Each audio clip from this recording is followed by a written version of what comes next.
Tonight, on Tolkien Mysteries, we explore the cryptic, we explore the puzzling, we explore the strange, the baffling, the enigmatic, the inexplicable. Many aspects of the Tolkien legendarium remain unknown to this very day. Tonight, in a very special Halloween edition of Tolkien Mysteries, we discuss 3 extra spooky mysteries: a tale of murder, a tale of sorcery with unknown origin, and finally, a ghost story for the ages. This is Tolkien Mysteries. For our first tale, we travel to the peaceful land of the Shire. No hobbit has ever been killed on purpose in the Shire, or so they say. A romantic boat ride ends in tragedy for the parents of our beloved protagonist, Frodo Baggins, leaving him orphaned at the tender age of 12. Tonight, we ask what really happened to Frodo's parents. Was it an accident, as most say? Or was it a cold-blooded murder? Or perhaps something even more strange? The answer is now, and may forever remain, a Tolkien mystery. And later, the Tolkien legendarium is full of practitioners of magic. Most of them are immortal beings of supernatural origins, but not all. We sometimes hear of sorcery among the race of men. Almost without exception, mortal sorcery is done for the sake of evil. But there are exceptions. There are those who stand on the edge of good, that have magical proficiency. The Druidain have been known to have strange magical powers and knowledge not available to the rest of mankind. Their watchstones that pock the landscape of the White Mountains are remnants of this ancient and mysterious sorcery. And in another case, we meet Beorn on the quest for Erebor. He and his kin have the ability to change their skin and take the form of a beast. Beorn does not serve evil and becomes a strong ally to the free peoples of Middle-earth. But what are the origins of his magic? Is he truly good, or is his evil just well hidden? Tonight, we explore the origins and nature of mortal sorcery, which is now, and forever may be, a Tolkien mystery. And finally, Among the many tales of woe in the legendarium, we find the fall of Arnor. The northern kingdom of the Dunedain and Eriador was once great, but it was befallen by many great evils. The final blow was dealt by the Witch King. The war with Angmar left Arnor depopulated and in utter ruin. The once thriving settlements on the Barrow Downs were forever abandoned. None dwelt there in later days, except for those mysterious and evil beings known as Barrow-wights. These phantoms of the Barrow Downs were to terrify and waylay any travelers for centuries to come.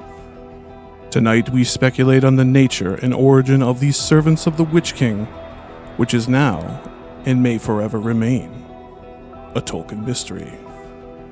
Join us for all this and more on tonight's episode of Tolkien Mysteries.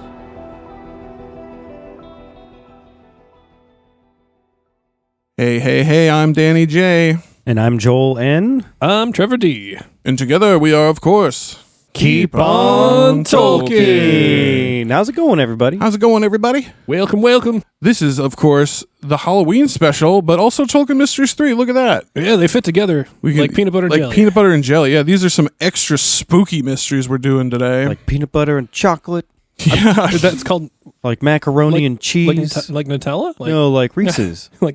Yeah, I love You got Reese's. chocolate in my peanut butter. You got Yeah, peanut butter true. in my chocolate. Put the lime in the Coke? It's disgusting. No, all The right. lime in the coconut. Well, anyway, all that chocolate and peanut butter, you're going to have a great time eating all that on Halloween, which is our favorite holiday ever. Hell yeah. So let's talk about our Halloween plans a little bit. Anybody... This is kind of a trap. Anybody have any fun plans for Halloween? None at all. Did you get invited to anybody's house to come over and watch movies in the yard? Yeah, Nope. but I don't know. I kind of hate that guy. Yeah, that guy's kind of a dick, right? Yeah, he's not. Flip Yeah. that guy. Yeah, we're coming. Hopefully, these guys are coming over to my house. I'm dressing as Art the Clown. Oh, nice. Hell Yeah, and Neri, my daughter, is going to be the pale girl from the second movie. That's awesome. Yeah, so we're doing the whole. We're going to scare the shit out of the entire neighborhood because I'm 6'7" and I'm going to be dressed as a blood spattered Art the Clown A giant Art the Clown. from Terrifier 3. So I'm going to be Santa Claus and Art the Clown. Oh, that's even better. Oh, that's great. Santa art. because the third one is a Christmas themed Yeah, film. yeah. I've yet to see it, but I really want to. I've yet to see any of them. Oh my gosh, yeah. I have them all on 4K. We're gonna have we should have a marathon. I think maybe at most, just based on the stuff I have, I could probably pull off a pretty convincing wizard. yeah. You have a lot of wizard gear. Yeah, you should dress as a wizard. The staff. I just need a good robe and everything. Do your Renfest get up and bring that on Halloween. That'll be Hell great. yeah. Yeah, the kids will love that. Timmy's gonna be a Morton Joe from Mad Max. He's a 10-year-old that's going to fun. be a Morton Joe. Witness murder. That's actually fucking hilarious. Yeah, it's super funny. That's fantastic. Me and Mal are going to do alien theme, so I'm going to have a face hugger, and she's Nice. going to have Oh, a that's chest awesome. burster, but it's going to be a tummy burster. Yeah, 'cause she's pregnant. Because she's pregnant. Yeah, That's pretty fun It's gonna be and bursting on out of her theme. tummy. Yeah, that's awesome. I fucking love that. I told her we should have done like Superman and Supergirl and Crypto because we have a dog. You have a dog that looks just like Crypto. Yeah, from Such the a Superman missed film. opportunity. Yeah, I love that Superman film, by the way. Real It's good. it's a great movie. Good It's fun movie. as hell. Yeah. What are we drinking for Halloween here, guys? We're all yeah. drinking. Oh, I'm Yeah. not usually drinking when we do this. It's not Halloween when we're recording it, but we celebrate Halloween all October. month. Yeah. Yeah, I picked up a couple of, this has been my thing lately, getting some sours. So today I've got one called The Fortune Teller, which is a tropical gummy sour. That's the flavor. This thing is probably one of the best sours that I've had It's so really far. delicious. Yeah, Shit is real good. Man, it says it's pineapple, passion fruit, mango, calamansi, caracar, orange, peach. Is that Interesting local? because it doesn't taste that, I guess, fruity. It almost tastes a little more like spiced, cidery. I don't know how to put my finger on it, but Yeah, is that local Wisconsin? It's Does it say? it's Drecker Brewing Co. So I'm not really sure Okay. where Yeah, they're we're- from, but we're- you guys make some good stuff. Yeah, we're here in Western Wisconsin recording this, and I don't know if you know from the Midwest, you know this, but Wisconsin's the booze capital of the fucking world. You can get any type of a liquor ever here. Sorry, Ireland. Yeah. Ireland, but they put Ireland to shame for drinking here, guys. No. Wisconsin's just like Minnesota, just with a drinking problem.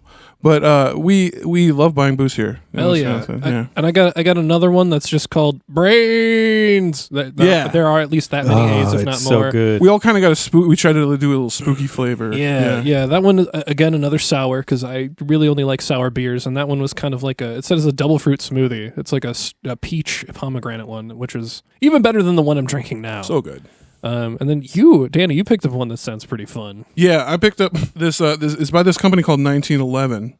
It's called Double Toil and Trouble Candy Corn Flavored Premium Small Batch Hard Cider. And it is good. You let me have one. It's very good. Joel's drinking it too. That's what I'm sipping on too. I Yeah. love the graphic art on all of our cans. Like it's very very Halloween. Halloween-y, yeah. Very, very. You guys, if this were TV instead of radio, you'd be impressed at how thematic we are today. It's pretty sweet. We're even also all wearing orange and black. You just can't see You just it. can't tell. That's true. You just can't tell. Look at how coordinated we are. All right, guys, let's get right into these 3 tales of intrigue that we have. The spooky edition, right? What's our first mystery? Our first mystery is a Middle Earth murder mystery. Which I feel like most murders in Middle Earth are not very mysterious, but this one truly is. Yeah, most are pretty just like straight cut forward murders. Yeah, we know it's happening. It happens. Our second one, I'm pretty excited about this, just because I'm very, very much like... It's your mystery, too. Yeah, it's my mystery, but that's not why I'm excited. I'm excited just because it has to do with sorcery. Yes. Yeah, it's called On the Edge of Good, Sorcery of Men. Ooh. Ooh. I like the title. Yeah. The third one we have for you is, we hope you're ready for just a complete straight-up ghost story. Yeah. This is a classic ghost story. Because don't forget, ghosts are real in Middle-earth. Yeah, ghosts are fucking real, and they'll come for you.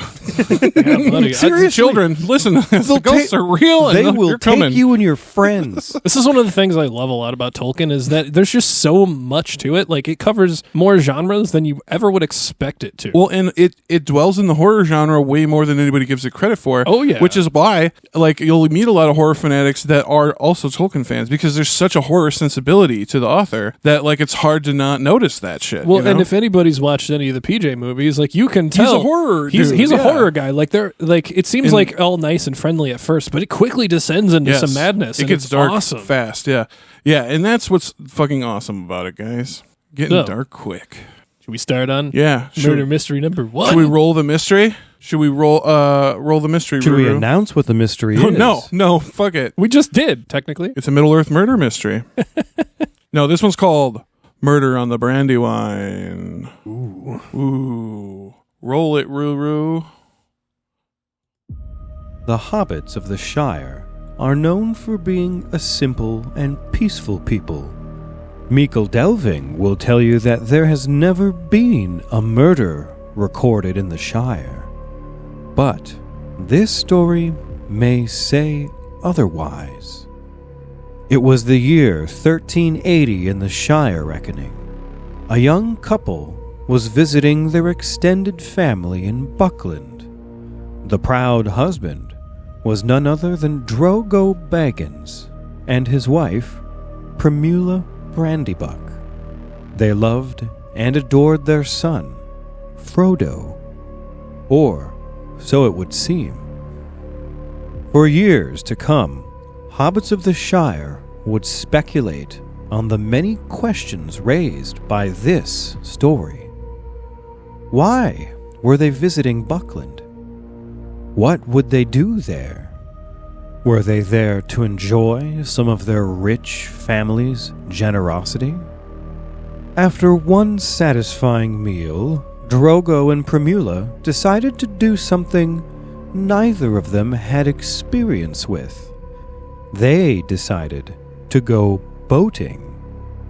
Would this be just another peaceful float down the Brandywine? Or like so many other voyages, would it end in tragedy? Why would they take to the river when it was known neither of them could swim? Would this be the perfect place for murder?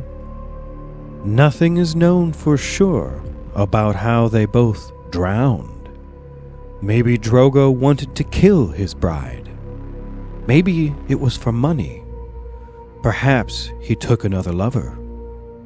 One thing is for sure, Drogo and Primula would never return from their romantic moonlit boat ride. What could have happened that day on the river? Was it a murder-suicide? Was it whirlpools or rapids that took the boat?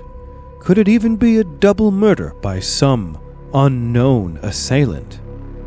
Or was it a complete accident? The truth may never be known. Their young son Frodo would go on to be adopted by their cousin Bilbo. There would be great love between the two, and their amazing story would eventually unfold as we know it to. But the fate of Drogo and Primula is now and may forever remain a Tolkien mystery. Ooh, spooky-ooky. Murder in the Shire, y'all. Not something you hear every day. How did it happen? Such a peaceful place. Yeah, that's what Mickle Delving will have you. As we know from Tales of the Shire, Mickle Delving is cats down at Meikle Delving. yeah, little sus. Okay, so some general. Let's do like we always do on Tolkien Mysteries. Let's give you some general info on the whole, Details. some details. Right? We did the dramatic storytelling. Now let's get into some more details. Yeah, so the story, this concerns the mysterious deaths of Frodo's parents, Drogo Baggins, and Primula Brandybuck. Mm-hmm. And all that is known is that they drowned in the Brandywine River. Like, we don't really have anything else to go off of. Pretty much it. And, that leaves young Frodo an orphan. Yes. So, tangent. Tangent. Okay. Speaking of orphans. When I was writing this, speaking of orphans, Halloween tangent, I thought it's about horror films, so I thought I'd add it. Anyway, if you've never seen the movie Orphan from 2009, it's a pretty fucking crazy horror movie, I right? haven't. You should check it out. Did you see it? It is really creepy. You saw it in my car earlier. I ordered it on Blu-ray. Oh, yeah? Jessica hasn't seen it either. All right. Yeah, so anyway, Orphan It's on the list. It's got a crazy fucking ending, and so we were actually, at one point, this is going to sound like an old man story. Me, Joel, and Joe Vasky were in a Blockbuster. Oh my God. In West St. Paul. Blockbuster? Yeah. For those of you who don't know what a Blockbuster is, you used to be able to go there to rent movies. Yeah, and which games. are these things that people used to... Physical You put it in media. this box that would play it for you? Yeah, it was real fucking weird back then. So this is in 2009. Orphan was a new release, and it was sitting on the new release shelf, and Joe Vasky picks it up. I'd seen the film. But Joe didn't know that, so he picked it up and he goes, "Hey, have you seen this yet?" And I was like, "Yeah, it's really good." And then he turns to Joel, who really didn't hear the whole, he just kind of walked in and he goes, "Joel, have you seen this?" And Joel goes, "Oh yeah, is that the movie where twist ending happens?" Like, he straight up just said, "Is this where," and then ruined the end of the movie. And Joe Vasky just looked at him sadly, put the movie back, and walked away. It was one of the funniest moments of my entire life. I realized afterwards it's probably the worst possible way you could ask that question. Yeah, just like, is that where? Yeah. God, I still have secondhand embarrassment from that moment to this day. I still remember it so vividly because I've just never seen Joe just so because he wanted to see it real bad, and then he was just like, well, and then he didn't watch it for probably till about like 5 years ago. So like he waited a long time. Long enough to finally forget see the film. right? Yeah, to forget the frustration. Oh, God damn it. But yeah, that's a little Halloween tangent I thought of while writing the episode that I thought y'all would think was funny. But anyway, Yeah, so back to Drogo and Primula, right? So we learn about this mysterious death through the dialogue at the Green Dragon in the beginning of the Fellowship, right? Oh, yeah, it's a fun conversation amongst hobbits. Yes. Yeah, and there's multiple versions of what happened. You know, Yeah. everybody kind of has their own speculation because we don't know, right? It's a mystery, right? So we got a little excerpt here, a little traditional excerpt that you're used to, from Fellowship of the Ring, Book 1, Chapter 1, The Long Expected Party, right in the goddamn beginning, you guys. And it's going to be read to you by Joel.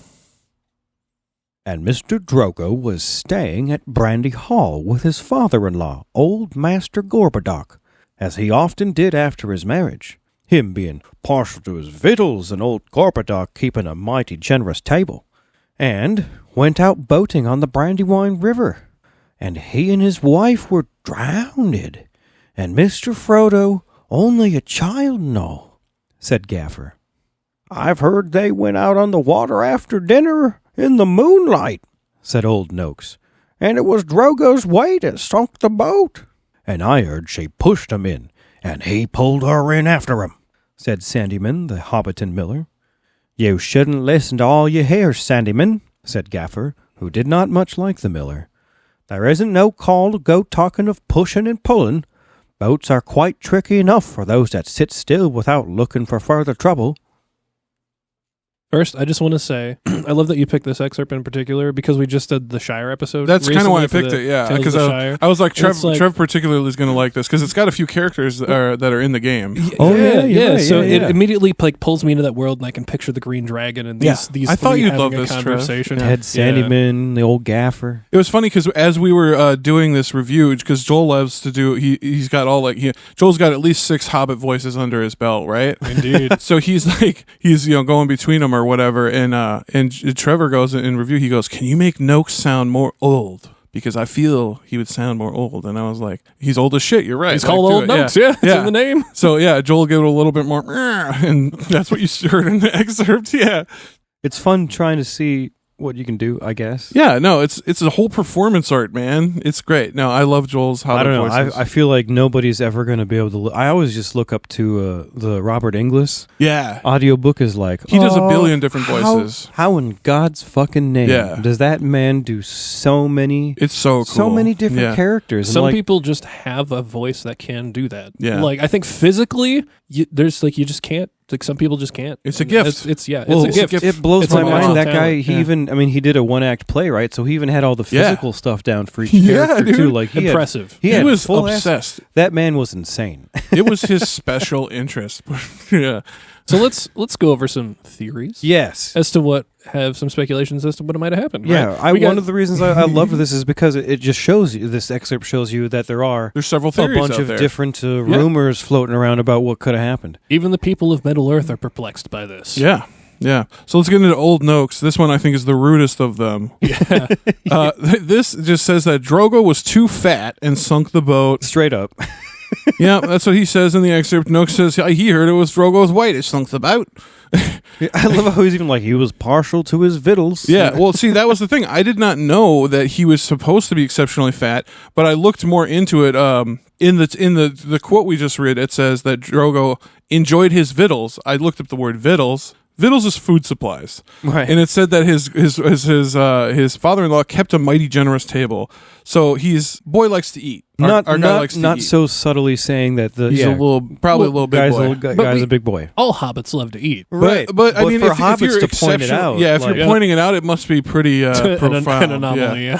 Yeah, it must be pretty profound. Well, that's about all we have on Old Noakes' theory. Just Drogo was too fat and sunk the boat. I feel like if he was too fat and sunk the boat, they would have sunk like pretty close immediately. to the dock. Yeah, really? like at the dock. Yeah, yeah. Unless they were turbulent waters, which I mean, the Brandywine River. Out on the rough Brandywine waters. Yeah. Mm. Let's get into murder scenario 1. There's several different murder scenarios.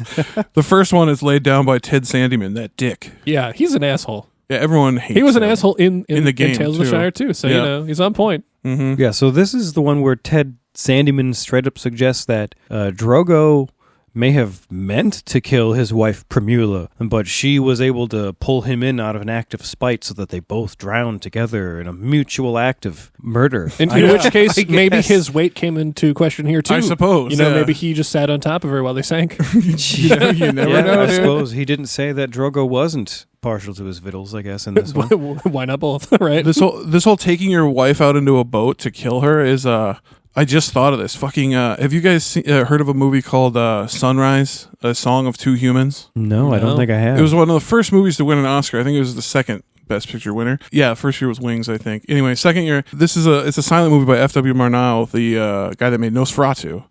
German filmmaker. But anyway, it's a German expressionist love story, but it starts off with a guy who's cheating on his wife and decides he's going to take his wife out into a boat to kill her, and then he can't do it. And then they end up going on this sort of like romantic date, and they end up falling in love with each other again. And then, it's a super romantic and German movie. Interesting. Oh man, I'm upset by this. Slightly murderous. I'm upset by this. It's a great movie. I should show it to you. It's like, oh yeah, you've been cheating on your wife. Oh, but it's okay. You fell in love with your wife again, so it's okay. Yeah, it's a horrible murder. Yeah. It's got a horrible fucking message. Yeah, it's from the late 20s Germany. So yeah, but it's a great movie. It's technically visually stunning. Yeah. Yeah. But that's what it reminds me of, Ted Sandyman's wife murder scenario. And of course, Sandyman would be the person to say something. Yeah, like, exactly. like such an asshole. Dick. Always looking towards the most negative thing. Yeah. This next one's fun, right? We talked about this a little bit in a few episodes ago. Oh yeah, we got some of our own theories, and the internet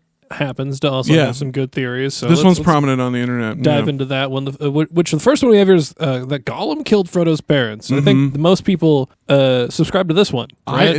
I put KOT / the internet because I figured you all agreed based on. We just honestly, if any theory was to be true, this is the one I would want to be true. I like it. Yeah. Like if they had to die, might as well be at the hands of Gollum. So let's break it down a little bit. Okay, so Gollum is known that Gollum spent years looking for the ring after it was taken by Bilbo, right? This is true. Well, right. And we also know that in this time that he was like killing babies and shit. Yeah, right. That was when he was being murderous and somewhat cannibalistic. Right. Yes, this is a horrible period in Gollum's life. So right? like this. I mean, it's one of the foundations that makes this so plausible. Yeah. And Gollum knew only two things about the thief of his precious: that he was from a place called the Shire, wherever the fuck that is, and that his name was Baggins, right?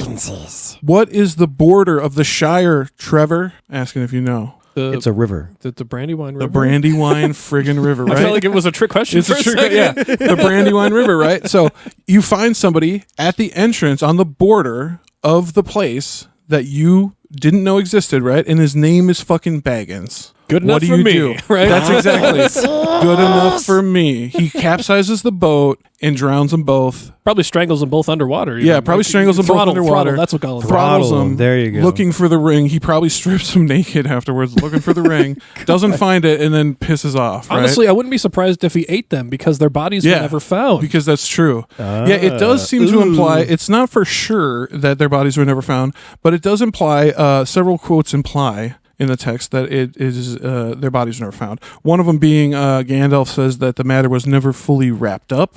Yeah, it seems like it was open-ended, as in their deaths. Like, Yeah. it doesn't seem like they ever found They their ever bodies. found them at all, yeah. Which leads into some of our theories here, which is kind of fun. But some speculate that Gollum made it all the way to the Shire and found the first person named Baggins, killed them both. Yeah, I like that. We talked about this a little bit in our fan theories episode, a couple episodes ago. Yeah. And yeah, I actually love this theory. It fits super so makes well. sense, yeah. Yeah.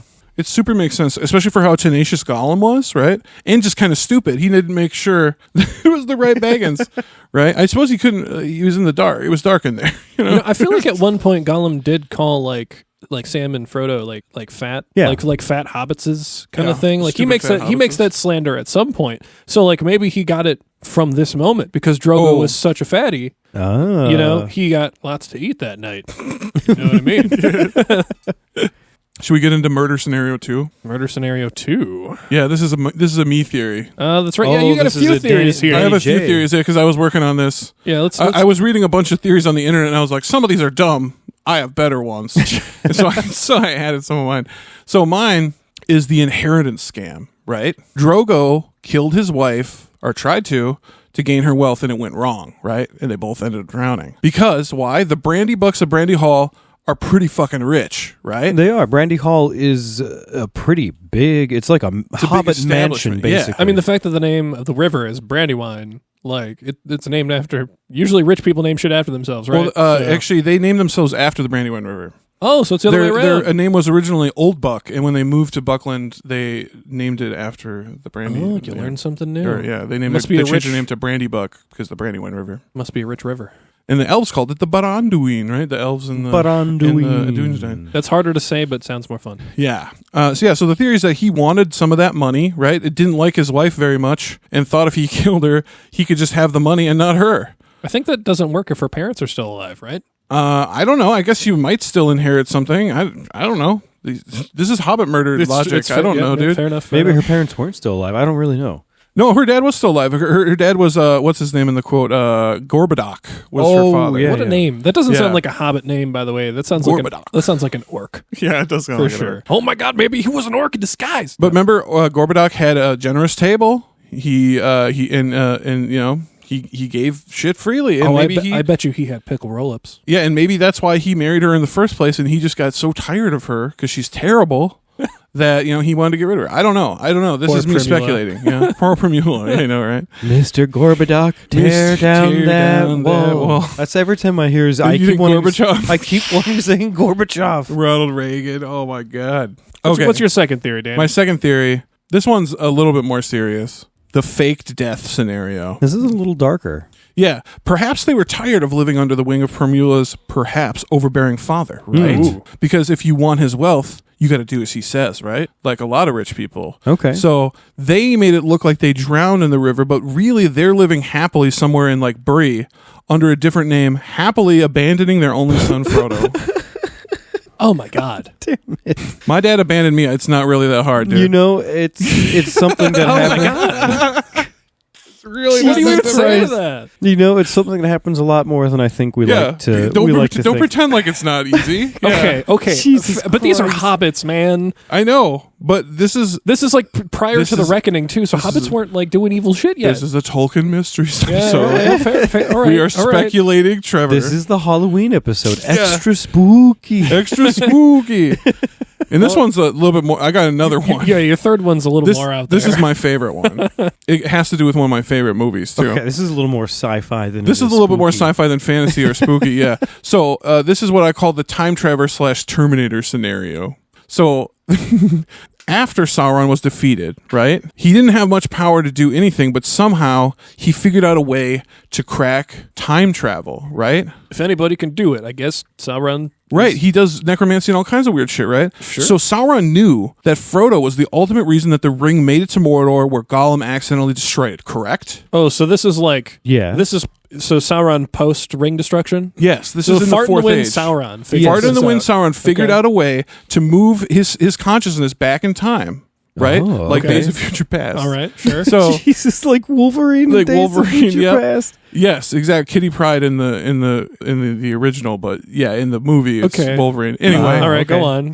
whatever. So he figured out that since he couldn't kill Frodo when he had the chance, he could go back in time and kill Frodo's parents, making him never exist, like the guy in the Terminator film says, a retroactive abortion. Right? That's a term. This would change the timeline in favor of Sauron, just like the Terminator 1984. Just like it. Only problem was that he wasn't exactly sure how old Frodo was in TA 3019 when he destroyed the ring, right? Okay. So he wasn't certain what year he had to go back Okay. to kill his parents before Frodo was born, So right? he got a little too late. 12 years too late. 12 years, exactly. In which, in the grand scheme of time, and even the life of a hobbit, pretty fucking close, right? That's pretty close. That's pretty close. So he just he fucked it up by 12 years. He didn't get the date right, letting Frodo survive to star in the sequel, just like Terminator 2: Judgment Day, 1991. Okay. All right. So, listen, your theory is fun, but I feel like Sauron would be, if he figured out time travel, he would go way further back. Like, That's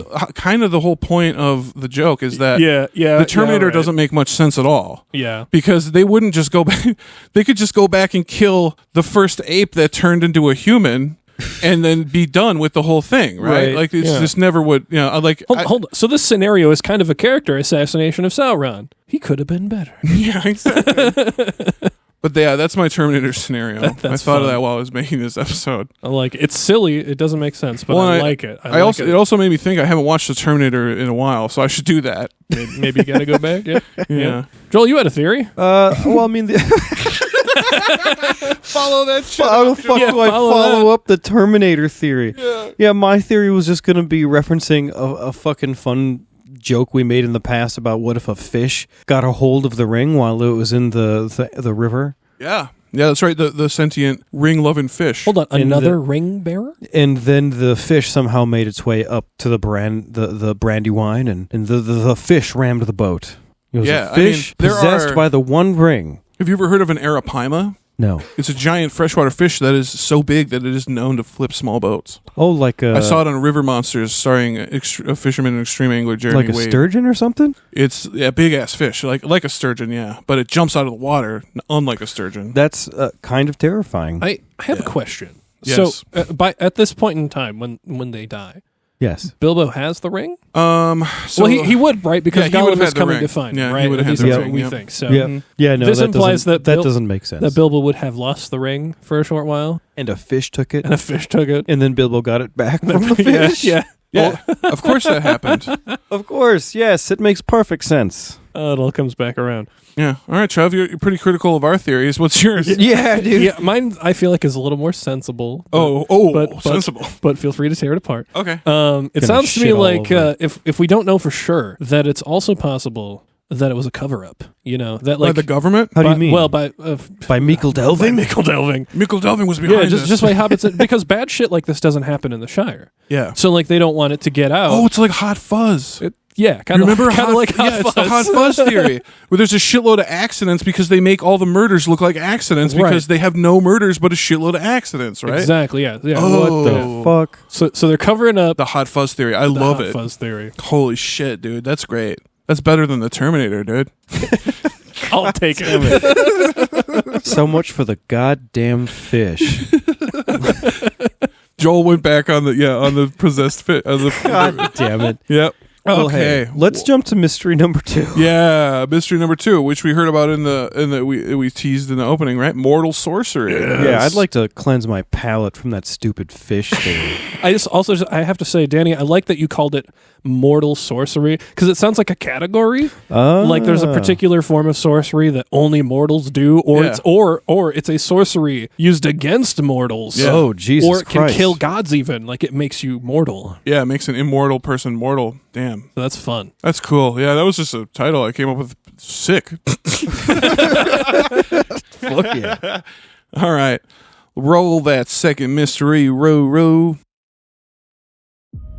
Ildorian. Early in the First Age, a small group of men are planning to leave their land of origin. They are sick and tired of being persecuted by the tolerant and exterminated by the evil. Many people fear them because of their strange abilities. Abilities that to this day remain unexplained. These strange mortals would eventually make their way into Beleriand, where they were named Druedain, the Wild Men. The Druedain never served Morgoth, and they hated the orcs more than any creature could. They were allies of the Edain all through the First Age, and were particularly close with the Halidin. In the story, The Faithful Stone, we hear about some of the strange sorcery that they have the power to achieve.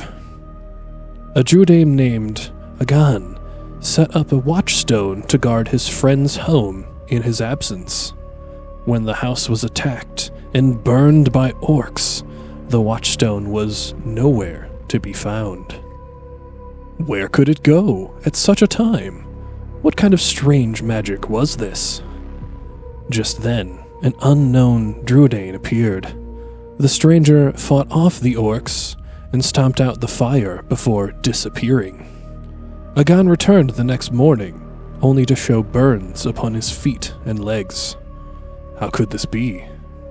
What type of sorcery can be achieved by mortal men? In another astonishing case, we see mortal sorcery once more. The quest for Erebor. Bilbo and his companions would come upon many strange things during their journey. One of the strangest is a mortal man named Beorn. Beorn has the unique ability to change his skin and take the form of a great black bear. Yet Beorn is not evil. So where does he draw his power?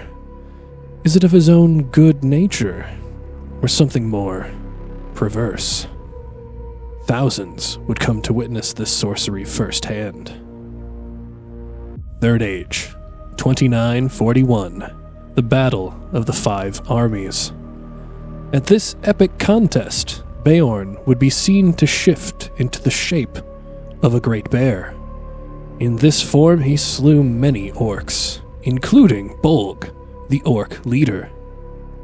Beorn, his like-powered descendants, and the Druedain have proved their loyalty to the free peoples many times over. But can their magic really be good? Or is it some dark or concealed force? We may never know. The source and nature of mortal sorcery is now, and may forever be, a Tolkien mystery. Ooh, boy, sorcery! Oh, Yeah. I love me some good sorcery. This one is the one I was actually really excited for. Like, I had actually never really considered that question before. What is the source of the sorcery of good men? Yeah, it's weird. Right, I mean, we did a read of the Faithful Stone. Yes. At one point, so like I've always been a little more curious as to like what more could there be. What about it? Yeah, exactly. Let's give some general info about these mortal sorcerers. Yeah, let's start with the Druedain. Yeah, our favorite. We're big at KOT. We're stans of the Druedain. I wish We there love was these guys. more. But I wish we knew more about but them. we wouldn't have a mystery if we didn't. So. Exactly. I feel like that's almost part of why we love them so much. It's because of the mystery. Because of the mystery. Yeah. Considering the term Druedain, it sounds very similar to druids, which is what a lot of people would probably You'd probably make that association. right? And like They druids do have a strange like nature magic that they use, like the druids. Like a druid. right, like the allegedly. druids, yeah. And like, you know, people So appropriate. recently probably most familiar with like Baldur's Gate 3, Right. you do have the ability to play a character that is a druid and can transform into to a bear. Yes. Like Do a specifically. Housen. Yeah. So Do a like sexy bear. Housen. The Housen. sexy. Yeah, you can. He's even- pretty hot. Yeah. You can. I mean, you can even. I guess you can bang the bear too. I haven't. I haven't done that personally. You can. It is a Everybody choice. in Baldur's Gate's pretty sexy. Like, That's true. Yeah. One reason we love Baldur's Gate is one of the horniest It's the like, horniest RPGs nerdy game out ever. there. But also, it's like Karlach? you can see the direct influence Yeah. in that. Like, I'm not sure if druids were a thing before the Druidane. Well, druids are real people. They're ancient Britons, I believe. We should ask some of our. I think druids are what they called like pre-Anglo-Saxon Celtic people. I think were called they druids. Kind of nature witches. In a way? Yeah, they believed in animism and stuff like that. From what I'm not a fucking expert. Don't. I'm sure if it sounds dumb enough, Ruru will cut it out. But they were big into nature stuff. Yeah. Yeah. So so we can make that like association with it. People know what druids are. So the Druidane, kind of keep that in mind because there's some similarities there. Yeah. Yep. And so so they're a subset of the Atani, right? They are men, and they do not serve Morgoth or Sauron ever. Period. No, they are strictly morally good people, Mm-hmm. Yep. Always on the good side. independent of anything. Yep. Yeah, super attuned with nature. They know more about plants and the natural world than any other mortal race. Yeah, and it's actually said that whenever they move to a new area, because they do migrate quite a bit, the first thing they do is they categorize all living things. That's their first task is to do that. That sounds like a thing that people would do, Yeah. just generally. But but they're proficient at it. Exactly. So they're short of stature and heavy build. About 4 feet tall in most cases, but they are not hobbits. They're not hobbits. And Tolkien actually had to go out of his way to write a thing about that, which ends up in Home, Volume 12, which we pull from here. Yeah, we'll give you a little more detail on Yeah. that later. But just, for this description, they're not hobbits. They're not. They're mostly hairless faces. Which is similar to hobbits. That's why he goes into, like, they do have some similarities, but they're totally different. Is what Short, you're saying, they have no hair on their faces. Right. No. Maybe they had some thin tufts of hair on their chins. At most. The Druidane had some tufts of chin hair, and it seemed to be something they were very proud of, like a status symbol. It's like deer having the biggest horns in the pack. Like Yeah, they're the alpha. nice rack. Yeah. You've got that. So you've got that. So you've got that tuft of hair on your chin. You must be big deal. Yeah. Apparently they only drink water. Yeah, they don't drink alcohol. They don't drink really? tea. They don't drink. They don't even drink milk. Interesting. Oh, I it's didn't extra know weird that they wouldn't do tea or something because they're so No proficient beer? with nature that they would know how it benefits them. That's super interesting. I didn't know that. Yeah, they drink only water. Sometimes their eyes glow red when they are suspicious or upset. Their eyes will glow red. That's pretty spooky. Pretty crazy, right? That's almost evil sounding, but we know they're not. So We know they're not evil. Yeah, they're just passionate. It seems, right? They're said by most peoples, some more than others, to possess strange magical powers. yeah, like we said in the Faithful Stone, like that watch stone, which I believe was like a statue, kind of a person shaped statue, if I'm Yeah. right. So like it having the ability to like move on its own, so to speak. But I think I mean at least you and I, Danny, I'm pretty sure we came to the conclusion that it's kind of like maybe it's more of a possession kind of thing. Yeah. Yeah, we get into in the theory section here. We get into how it may work. Oh, excellent. Yeah. So we'll get around to it. We'll go around to it. Why don't you give us some names for the Druidane? There's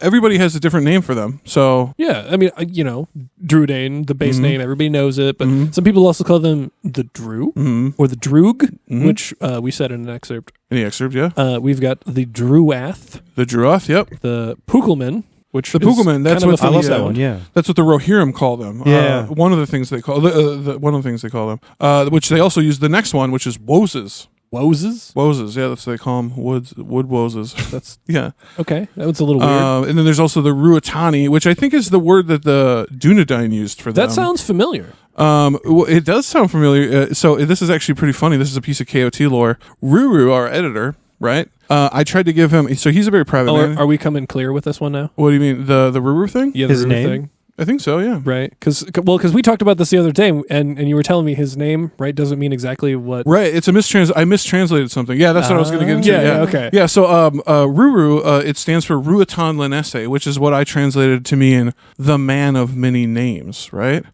Which Ruatan I thought was the word for high man. Like the Dunedain, right? Not Hyman, but High Man. Not high man, but high man. But yeah, so it's not. It's the word for wild man. So his name technically means wild man of many names, which I'm sure he's going to be way more stoked. Honestly, I could see that. it. I could see that being fitting. Yeah. Yeah. Ruatani. So yeah, Ruatan Linesse. And we have one more name. Yeah. How do you say Oghor High? Oghor High. That's what they're called by the orcs. That Which, sounds like Oh, because orcish name. high means man? Man. Right. So it's I couldn't find an exact translation, but it seems to be. It says that they call them Oghor High to denote magic. So I think it means magic men. Oh, man. It's so That's weird pretty that we cool. have so many names for the Druidane Mm-hmm. from different cultures even. Like, you know. Yeah. And They make their way around, man. Just- But we don't despite have how- a lot of other detail. Yeah. Well, one of the things we do have detail on is one of the things that seems them to be magical is they move around a lot because they avoid disaster. Because they seem to have, they know what the fuck is up for whatever reason. We'll get into that later. But We're getting into it now. are we getting into it now? Okay. Well, let's Yeah. get into the history of the Druidane. Yeah, because they left Hildorian in the first age Yep, to escape okay. persecution, right? We mentioned that. Yep. At the hands of both good and evil men. Good and Mhm. evil men. Mhm. And they may have left before the other houses of the Edain for that reason itself. Mm-hmm. Just, Sounds like just get they, out. They got out soon. Pretty Yeah, smart. they seem to. It seems that they got out of there before even the most men were corrupted. Because we learned like 80% of men in Hildorian were corrupted by Melkor, right? Shit. So they even evaded corruption. So they left before it even started, probably. Very good social instincts. Yeah, and that's one of their Natural things, yeah. instincts, even Yeah. at that. Yeah. The Druidane, they were the first group of men to cross the Anduin and settle in the Vales of the White Mountains. So Gondor historians believe that they are, the first men to cross the Anduin, and that they came up from, so they wandered from Hildorian into the land south of Mordor, and came up That's impressive. through Ithilien that way. That's a Interesting, trek, okay. man. Yeah, so they get all over the place, guys. And they kind of settle in the White Mountains, and that's where they kind of stay for a good portion of them stay for the rest of the Legendarium. Well, it's a lovely place. Like we know from talking about Minas Tirith, the White Mountain region is kind of like the... Venetian climate, Yeah, right? it's kind of like Venice. Yeah, yes. Well, and we know the Halidin are there, right? So the Druidane and the Halidin become real good friends. yeah, and they first met in the White Mountains in this era that we're talking about right here. So did the Druidane get there first? The Druidane were there first. That's the assumption? Yes. Okay, cool. Yes. And they became, really good friends. And the Druidane would actually migrate with some of them into Beleriand in the first age. That's how chill they were with them, that they moved to a different area with these new homies. Oh, yeah. I mean, that seems kind of important considering they left everywhere else without anyone else. Right. And how, like, if you have a good sense of, like, what really good and uncorrupt shit is, which the Druidane seem to do, like, with nature, right? Which is surprising They for love that. men. Yeah, exactly, because men are all prone to corruption, right? They seem to love that which is pure, the Druidane, right? Almost as if they're kind of close to elves in a way. And we do get into that a little bit, and they're closer to nature than any other type of men. Yeah. Oh, okay, but the key word there is men, right? But Exactly. some say that their natural knowledge doesn't rival the Nandor. Ah. Ooh, Yeah. that seems The important. Nandor of men. And check this out. The Halidin even migrate to Numenor in the Second Age. Oh, no way. Yeah, when the Halidin, when they migrate, in the House of Hador too, because they also become tight with the House of Hador at the end of the first age, from all the fighting that they do together. Mm-hmm. Some of the Druidane, they just follow them over to Numenor, and they do like stonemason jobs and stuff, and they actually help usher in the golden age of Numenor with their craftsmanship. Dang. Yeah, I didn't know the Druidane went along with them too. Yeah. Yeah, they also left before it fell. But this is really weird, right? This is really weird. So, Dang. however, the Druidane always know what the fuck is up for some reason, and they get out of the island before it hits the fan. Ooh, I can't wait till we get into theories. I already got one cooking. Yeah, okay. Well, first we got that excerpt I promised you guys from Home Volume 12. That's History of Middle-earth, Volume 12. Peoples of Middle-earth. And this is in the Of Men and Dwarves section. This is where Tolkien talks about how they're often confused with hobbits, the Druidane. Yeah. And he goes into the differences and similarities between them. It's going to be read by Trev. So here we go. The Droogs or Pukelmen are not, however, to be confused with or thought of as a mere variant on the Hobbit theme. They were quite different in physical shape and appearance. Their average height, 4 feet, was only reached by exceptional hobbits. They were heavier and of stronger build, and the facial features were unlovely, judged by general human standards. Physically, they shared the hairlessness of the lower face, but while the head hair of the hobbits was abundant, but close and curly, the Droogs had only sparse and lank hair on their heads, and none at all on their legs and feet. In character and temperament, they were at times merry and gay, like hobbits, but they had a grimmer side to their nature, and could be sardonic and ruthless. And they had, or were credited with, strange or magical powers. Ooh, Ooh, sorcery. I Love love it. I love it. Like we have all this like sort of like history and like people they knew and places they went, and it's always kind of like it is a lot of times it seems in Tolkien. Like the magic was sort of like a second thing. Yeah. You know, it's like a side thing. It's like, oh yeah, they were pretty cool and they were really in tune with nature.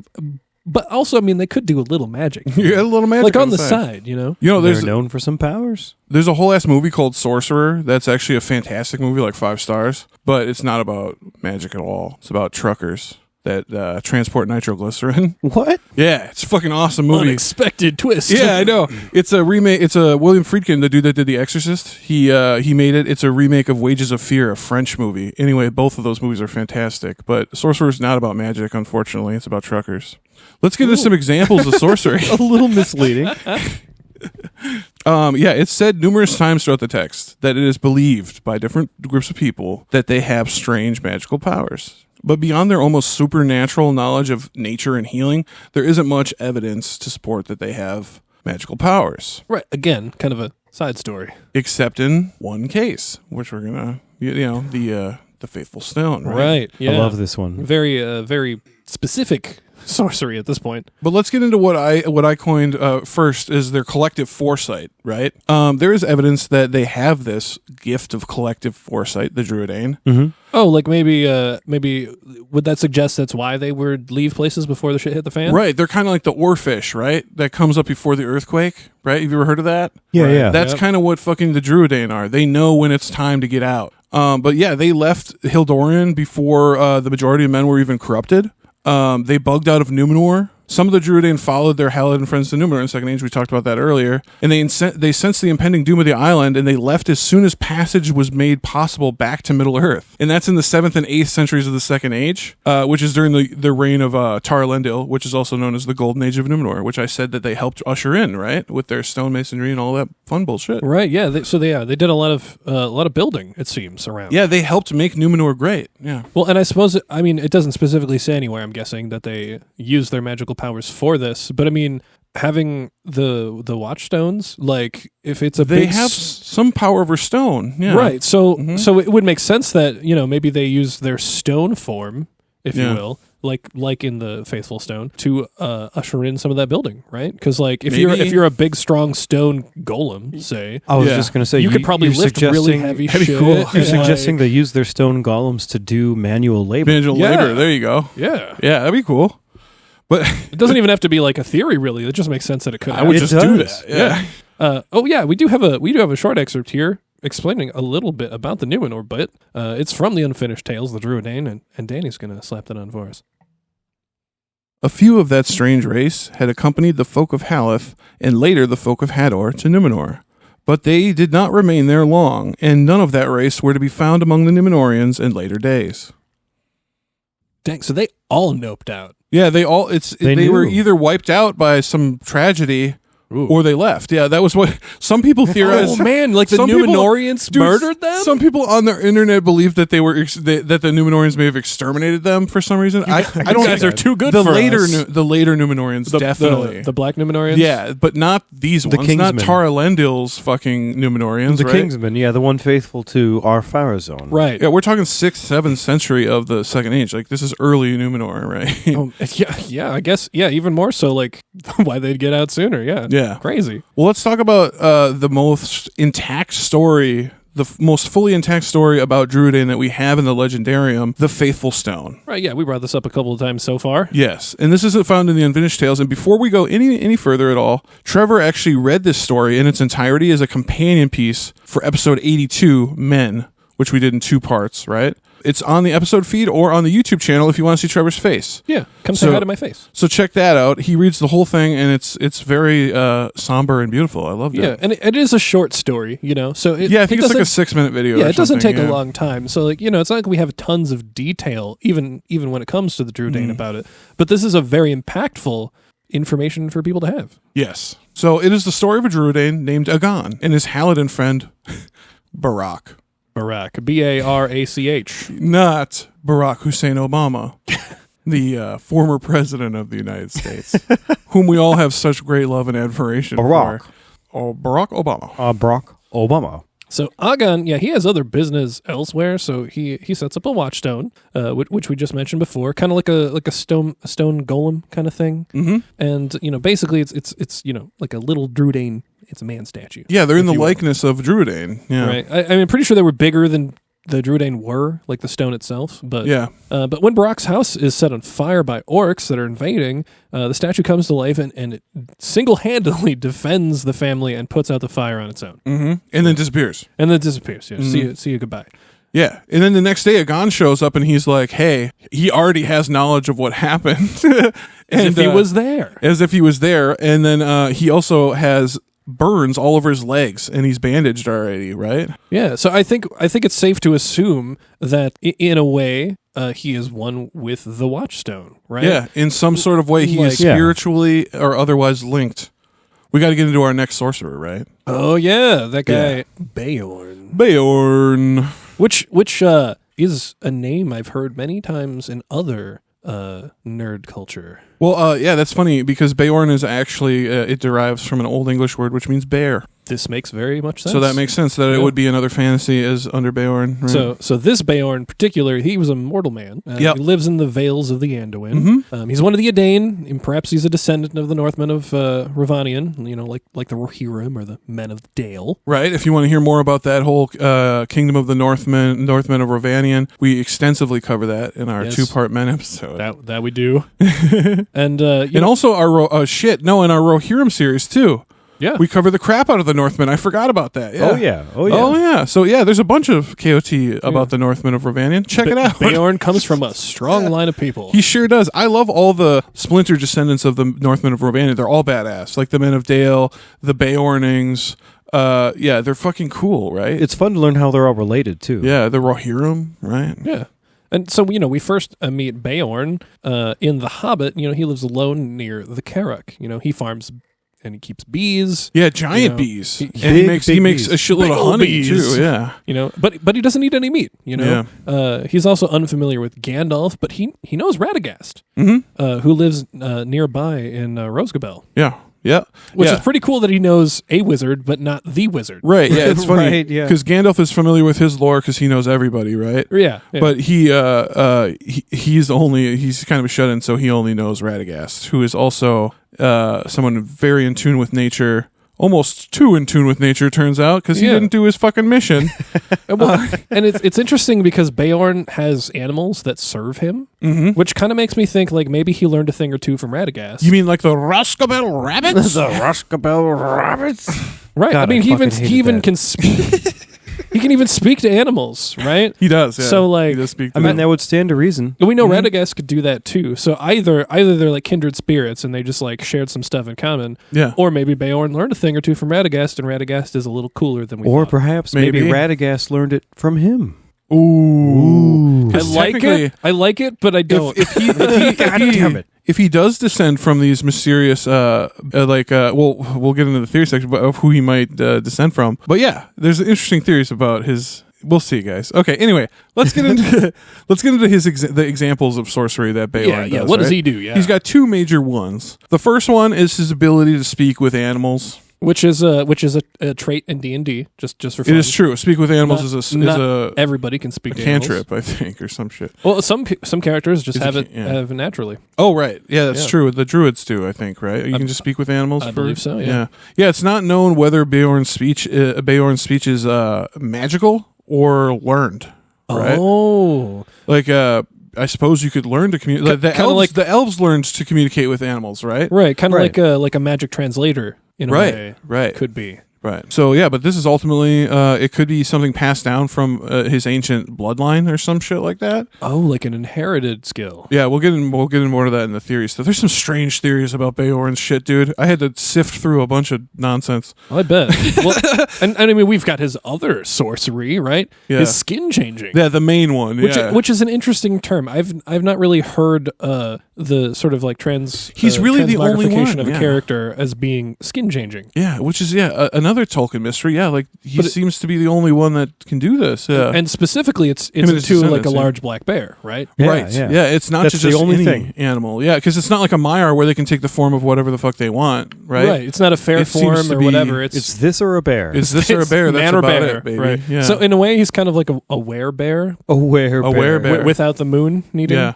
Yeah. Check this out. If you want to check out a movie about a werebear, there's me and Thomas get into the weirdest fucking movies sometimes. There's a Polish folk horror movie called Lokis, Lokis, and it is about these people that go to Lithuania and they deal with a werebear curse. A werebear? That sounds A weird. werebear fun. curse. It's a pretty good movie. Yeah, I think I gave it 4 stars. Okay. Yeah. Yeah, but it's in Thomas's giant folk horror from around the world box set that he spent way too much money on. But yeah, we've been going through that. Well, so I know that the Bilbo and the dwarves, they tell a story about Beorn, right? They do. They talk about his bear friends. They go to the mountains, to confirm the story of killing the Great Goblin. Also, to kill a few goblins themselves, just for fun. Yeah, so Beorn, he really pipes up when they say Gandalf killed the Great Goblin. He's like, "Oh, really? Oh, he loves Because that. I hate the I hate the Great Goblin. That guy sucks. So much so that when after they all ate dinner, him and his bear homies went up to make sure that the dude is dead. Right. And then they said they killed some fucking orcs while they were up there too, because why not? Just for And we fun. found some stragglers. Yeah. But yeah. And also he shows up at the Battle of the Five Armies in bear form and slays Bolg, the Goblin leader. So badass. Oh, dude, it makes me kind of sad because we just went over those animated films, and I know that the Battle of Five Armies is in the Hobbit. and they cut out Beorn. And they they cut out not in Beorn there. entirely. They Yeah. cut him out Right. entirely. Well, I'm pretty sure he's not in the newer Hobbit movies, right? The PJ ones? He is. He is. Is he? Yeah. Okay. It's just horribly done. Yeah. Okay. It's just awfully done. I blank those movies out of my memory. They're so awful. so hard. You I remember don't how remember. you remember how in The Hobbit they do the cute thing where like one dwarf comes in and they say a little bit of the story and they get him like engaged. They actually It's- did that in the extended edition, but in the theatrical version, they just get chased into his house by a fucking bear. Oh, It's maybe, so stupid. is that why I'm not remembering it? Yeah, right? because it's dumb as shit. Yeah, exactly. okay. You're forgetting it because it's dumb as hell. Yep, that's fair. Yep. Sorry, guys. Okay, we got a chapter. We got an excerpt from The Hobbit here that Joel is going to read. This is from the Return Journey, chapter 18 of The Hobbit. I think that's the last chapter, but it's toward the end of the book. Check this out. Joel's going to read it. In that last hour, Beorn himself had appeared. No one knew how or from where. He came alone and in bear's shape, and he seemed to have grown almost to giant size in his wrath. The roar of his voice was like drums and guns, and he tossed wolves and goblins from his path like straws and feathers. He fell upon their rear and broke like a clap of thunder into the middle of the battle. Soon the goblins gave way, and there was a dreadful confusion. Then the body of Bolg was cast dead among his guards. Then dismay fell on the goblins, and they fled in all directions. But wandering wolves fled also, for Beorn took no heed of friend or foe as he bore Thorin out of the fray.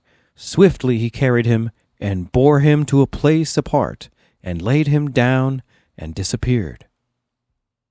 In and out, that guy. Yeah, I love how he recovers Thorin's wounded body too. Yeah. That's pretty cool. of Very him. respectful. Yeah. Which is it to be understood that Beorn is still in his own mind in bear form, Yeah. or do we assume it's more kind of like the Hulk, where he's more like We do primal? get into that here in a second. Gandalf rather says that it's best not to be around him when he's in bear form and to avoid it if possible. So it does in this quote that we just read. It does say that he paid no heed to friend or foe as he bore Thorin out of the fray. So it does seem that he may be a little bit reckless in his bear form. So it's best to stay out of his way. He has some wits about him, but he's not completely feral. So it's somewhere in between. Yeah. It seems. Yeah. Okay. Bear rage, you know? Yeah, not quite the Hulk, but yeah. Not Yeah. quite the Hulk. Yeah, he's got a little more control than Bruce Banner does when Hulk takes over. Yeah. I mean, we could get into some Hulk stuff. There's the Gray Hulk. The Gray Hulk knows exactly. Yeah, what's the going Grey on. Hulk is totally sentient. You're right.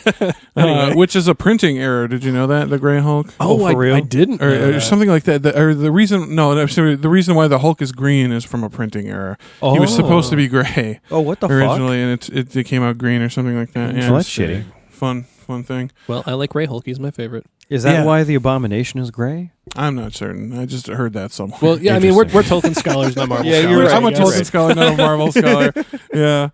Okay, let's get into some theories about our first homies, the Druidane. Yeah, now that we talked a bunch about the different kinds of, This is the theories section, baby. good human magic, let's talk about our first example. We'll does get it back work? to we'll get back to Beorn, but we're switching back to the Druidane for now. Just for a sec. Yeah. Well, let's talk about what is a crazy in-depth understanding of animism is maybe how their magic works, right?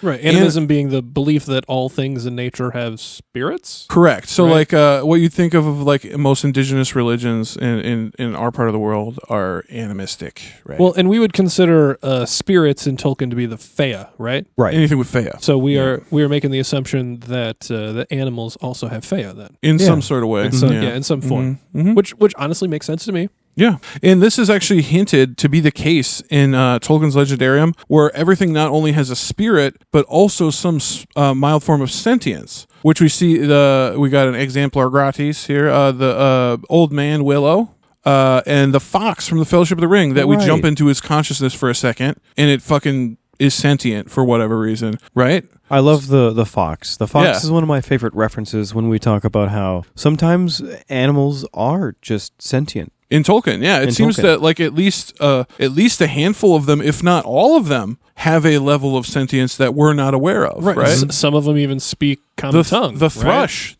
remember, thrush. fucking just tells people secrets. You know what I mean? Like, what the fuck? Right. Tells people secrets. Right. Yeah. I mean, shit. We even have God, whose sword is it? The black sword. A Turin sword. Yeah, Turin Angleco. sword. Yeah, Angleco. Angleco. Even Glorfag. that we have to assume has some Fea Some to form it, right? of 'Cause it sentience has to some it. Yeah. sentience. Yeah. Something to do with that meteorite. Yeah. So, some people theorize that the deep connection that they have with nature spirits allow them to better understand their own nature and the powers of their personal Fea, and that they too are part of nature. Kind of like when I did acid for the first time, and I looked up into the gained sky. that understanding. And I gained that understanding of how I was just a small part of the universe, and that I can only do so much to play my part, right? It's all about that perspective. Yeah. Because we are all one part of a whole, right? It's true. Exactly, and that's what I learned. Yeah, And that's that exactly day- what Katy Perry learned when she went to space and Yeah. saw the Earth. I like that you. I like that you have it written here that it's more of a spiritual technology. Spiritual, that's what came up, people were saying on the internet. Yeah, I it's like more of that. a spiritual technology than a magic per se. Yeah. But I would also have to argue that anything that involves Fea Would be magic. is kind of magic. Yeah, right? exactly. Yeah. So Okay. it's an art, it's a whole thing. Yeah. But it's, maybe we consider it more. It's a way of using your Fea, right? Yeah. Because everybody who uses their Fea for something tend to do it in different ways, right? Mm-hmm. Like Feanor, right? He put some of his Fea into his works, right? we would assume. Yeah. We'd assume. We don't really know how a lot of things that Feanor did work, but yeah. So we should do a That's- whole. that's we should fair. do a Tolkien mystery about just Feanor's Just Fea. Feanor. there There's you enough go. there. Feanor edition. But we Tolkien also Mysteries. know we know Sauron did it. Yep. Right. Yeah, he did. And I guess we kind of have to assume that all the rings of power had some level of that. Yeah. You'd have to assume. Yeah. So yeah, it's yes. I mean, in a way, I guess that's all spiritual technology. So yeah, like people were saying, like their deep connection with nature spirits and their realizing that their own spirit is a nature spirit is allowing them to manipulate reality in some way. right. I love that. Yeah. Right. And you mix them together. Like when you understand anything better and you can relate it to yourself, you can now become one with it. Mm-hmm. Yeah, that's Yeah, cool. The Yeah. more we go into this, the more I just keep thinking of the Druidane as more or less Tolkien's druids. Well, a lot of people were saying that they are humanity in its purest form. Interesting. The Druidane, it's Okay. most in touch with nature it ever was, basically. So I don't know my timeline too well Okay. when it comes to this, but the Ents, right? They existed before the Druidane. Yes, they existed Much before before, yeah. even the Much elves, before? I think. Mm-hmm. Okay, because I was just about to They are speculate. technically the Ents were technically made in response to the dwarves. Oh, so they came after the elves Yeah. and the dwarves, yeah. Right. Okay. Well, no, they came. The dwarves were the first ones. Remember, the children hadn't woken up yet, which is why the dwarves had to go to sleep. Do we know if the Druidane ever encountered the Ents? I'm certain they did. Yeah, Because it feels they like that had would to be have. something that they would. I mean, they lived in the crap out of the White Mountains, which is right across from Fangorn. right. So I assume that they knew Ents. They were also Yeah. in Beleriand in the first age. which so they, Ents they were must all have. over Beleriand Yeah. in the Maybe first the age. Druidane are the only ones that know what happened to the Entwives. Hey. Hey. If Oh, anybody shit. knows, they'd be the ones. If Yeah. anybody knew, I bet they would. Yeah. I think Could you're ask right them. about that. That's amazing. Well, that leads into our next theory here. That's just kind of funny. The next theory is what we call the ancient knowledge theory, right? And this is what Joel was just kind of touching on. The Druidain are the oldest branch of the Edain, and Tolkien describes them as quote, being strange and different from other men, and end quote, in some ways closer to the heart of the Eldar. So they're the most elvish of men? Yes. In some ways. In some ways, yes. Interesting. And it's many, and some Tolkien scholars, notably Michael Martinez, he suggests that the Druidain's powers come from the ancient spiritual sensitivity that men originally possessed before their corruption / estrangement from the Valar. That's so cool. So essentially before original sin or whatever. Exactly, which a Catholic thing, right? Which I have to put it into which my you would Catholic. have, which I mean, we're Catholic and so is Tolkien. So like, we were Catholic and so is Tolkien. So like, maybe that's where you got it, dude. Yep. Good. It's a good fucking point. Yeah. I mean, you did say, like, one of our theories is the collective foresight, right? Mm-hmm. So, like, this could be a reason why they were able to keep that power is because they knew that was going to happen too. Yeah. So they dipped out. Exactly, because if they're pure and in tune with what's going on more than other men, they would have a sense of they would be able to predict things. Right, because everything is connected. all things are connected. Yeah, Exactly. We learned this on acid too. Yes. I learned it from space. Yeah. Okay. Next theory: help from the gods theory. Okay. Interesting. Okay. So the Druidain in ancient times, they may have come in contact with immortal nature spirits, perhaps even Maiar, that taught them how to embed their Fea into objects or creations the way that the Ainur do. Ooh. Yes. Interesting. And we got a little So like a Maya of like Yavanna or something like that?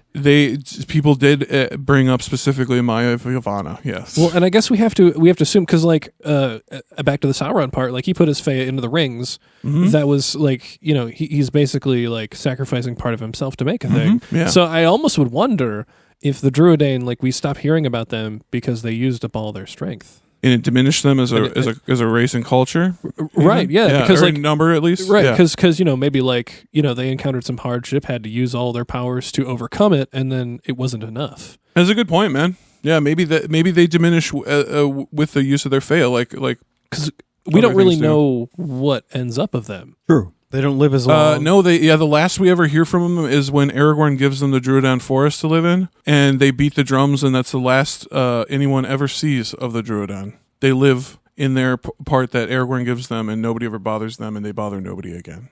Interesting. Yeah. Kind of sad, really. It is kind of sad in a way because I feel like Aragorn was an enlightened enough dude with history and stuff to where he would have embraced the Druidan in his kingdom. If anyone could have bridged the social gap there, probably Aragorn. Yeah, and I mean, Aragorn would have known that they went to Numenor with them, right? Like he would have known all that because he'd know the whole history. Educated by Elrond, of course he knows that shit, right? Like, of course. So it stands to reason. Yeah, I love how mysterious they are. Like the last thing they hear is just like a roll of drums to show that they heard them. Yeah, and it was And like, that we was about acknowledge you. Yeah, that was basically yeah. Well, and I guess as a good segue to this quote here that I'm going to read, when I mentioned that Sauron put his strength into something, like it's a finite resource, right? The Fea. So that could be the case with the Druidain, right? And it could be the case with the Druidain, exactly. And we have a little little excerpt that Trev's going to read from the Silmarillion, chapter 9 of the Darkening of Valinor, where Yavanna actually says this shit explicitly here. So yeah, check that out. Even for those who are mightiest under Iluvatar, there is some work that they may accomplish once and once only. The light of the trees I brought into being, and within Ea I can never do so again. That speaks to Trevor's diminishing thing, right? Like, you can only use so much Fea to do things, right? I mean, it was the same thing with Feanor. That's why he didn't want to give up the jewels, assumedly, right? Like, he put a bunch of fucking power into these things. I mean, it's in his name, right? Fea. No, it means spirit of fire. He had twice the spirit as any other elf. No, it was, or 7 times. 7? Right? Yeah, it was like as they said. Nerdinel said the strength of it's the spirit of Minnie that would have nourished Minnie went into Feanor. She says right before she died or stops living, basically. Sad story. Sorry. Agon. He actually alludes to this whole thing that Yavanna just talked about when he says something at the end of the Faithful Stone, and we got a little tiny excerpt. It's a 1 sentence. Who wants to read it?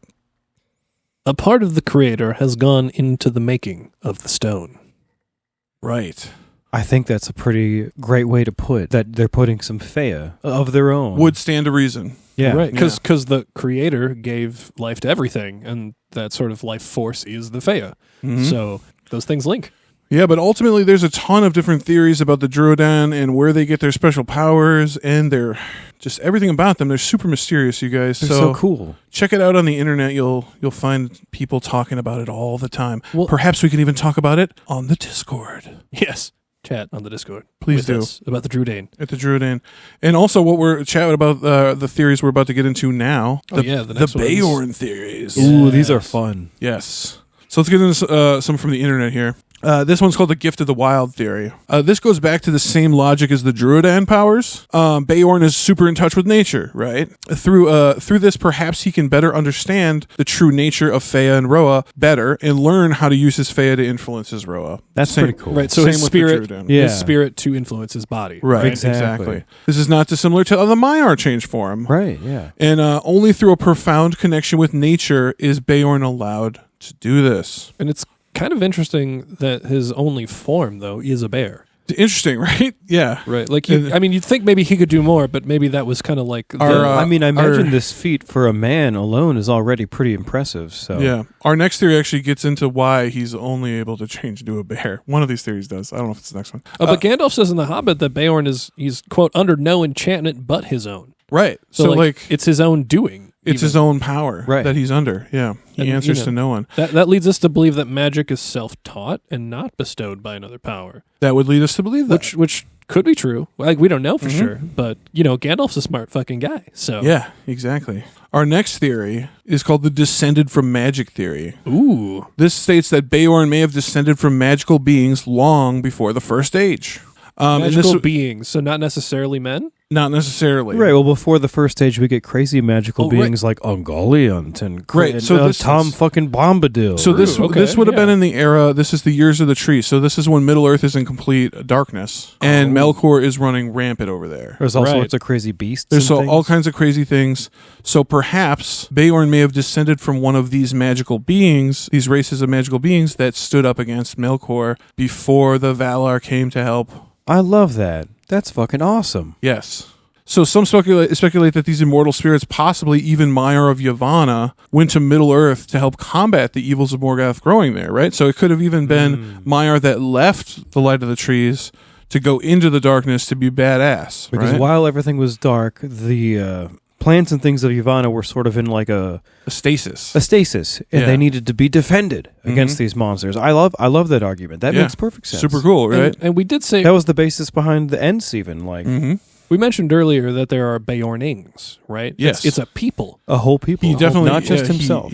It's a whole people. So, and he's not the only one that can turn into. He's the greatest of them, but he's not the only. right. Yes. So other Beornings could bear form. Yes. Yes. Yes. Okay. Yeah, the bears just weren't as big and powerful, but yeah. Lesser black bears. lesser Yeah. bears. Yeah, The Beornings were known for their honey cakes. it's true because of the bees, right? Yeah. Yeah, the giant bees. Yeah. Yeah, but Gimli says that Shit, maybe they're some delicious. of them. Yeah, Maybe The some of honey the bees cakes are of just the Beornings. Beornings. Yeah. Maybe the Beornings are bees. They know what to do. Oh Maybe, dude. shit! The whole time they were just talking about their bee colonies. Yeah. The But they- Beornings. We talked about a funny theory about both these, Trev, that it stems from one of your favorite movies. Remember, I didn't put this in the outline, but it could be perhaps instead of vegan powers like Scott Pilgrim, but vegetarian powers, because both of these groups of people love this. do not eat meat. Right. Oh, they only drink water. I don't know about Beorn. Milk, Beorn probably Oh, drinks. that was a Druidane, right? I bet Beorn drinks mead because he makes honey. Yeah, buddy. Yeah, buddy. But yeah, they don't eat the flesh of animals. So maybe that's where they get their power, like the vegan powers in Scott Pilgrim versus the World. Yes, I love Scott Pilgrim. That's fantastic. Yes, I do. Okay, so these Maiar, much like Melian, they would then join with members. So these Maiar that came over to combat Morgoth, right? This is part of the theory, is that these Maiar, like Melian, would join with members of the children of Iluvatar. And they too had interbred with the men of the Misty Mountains. Okay. So this is the reason that the power wanes over time, as like you said, the Bjornings are not as great as Bjorn. Right. Because the bloodline of the Maiar is being diluted over time. So it could be a hereditary ability. It could be, yes, descended from magic. And Gandalf possibly hints at this in The Hobbit, maybe. And we have a quote coming up by me.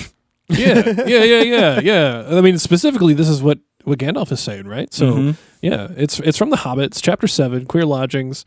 Give you a little more detail about the Beornings. Take it away, Danny. He is a skin changer. He changes his skin. Sometimes he is a huge black bear. Sometimes he is a great, strong, black-haired man with huge arms and a great beard. I cannot tell you much more, though that ought to be enough. Some say that he is a bear descended from the great and ancient bears of the mountains that lived there before the giants came. Others say that he is a man descended from the first men who lived before Smaug or other dragons came into this part of the world, and before the goblins came into the hills out of the north. I cannot say, though. I fancy that the last is the true tale. He is not the sort of person to ask questions of. At any rate, he is under no enchantment but his own. He lives in an oak wood and has a great wooden house. I wonder if the Beornings have a similar sensitivity to nature, like the elves do, in terms of like not, they won't needlessly just cut down trees, right? Well, it seems that they're super in touch with nature and that they don't eat meat, right? And they only use animal products that they surrender willingly, right? Like honey and probably milk. I mean, I could almost wonder if they're so in tune with nature that an animal, like close maybe to the end of its life, would offer up its hide or something like that. Interesting. That'd be really cool to have that relationship. Right, like to have like that respect with nature, that nature also respects you. Yeah, like cool. Take of my body that I no longer need. Like the Giving Tree, Shel Right. Silverstein. Yeah, yeah, cool. Like the Giving Tree. Yeah, so much in common with their cousins that we just talked about, the Druidane. Yeah, weird, right? Synchronicities.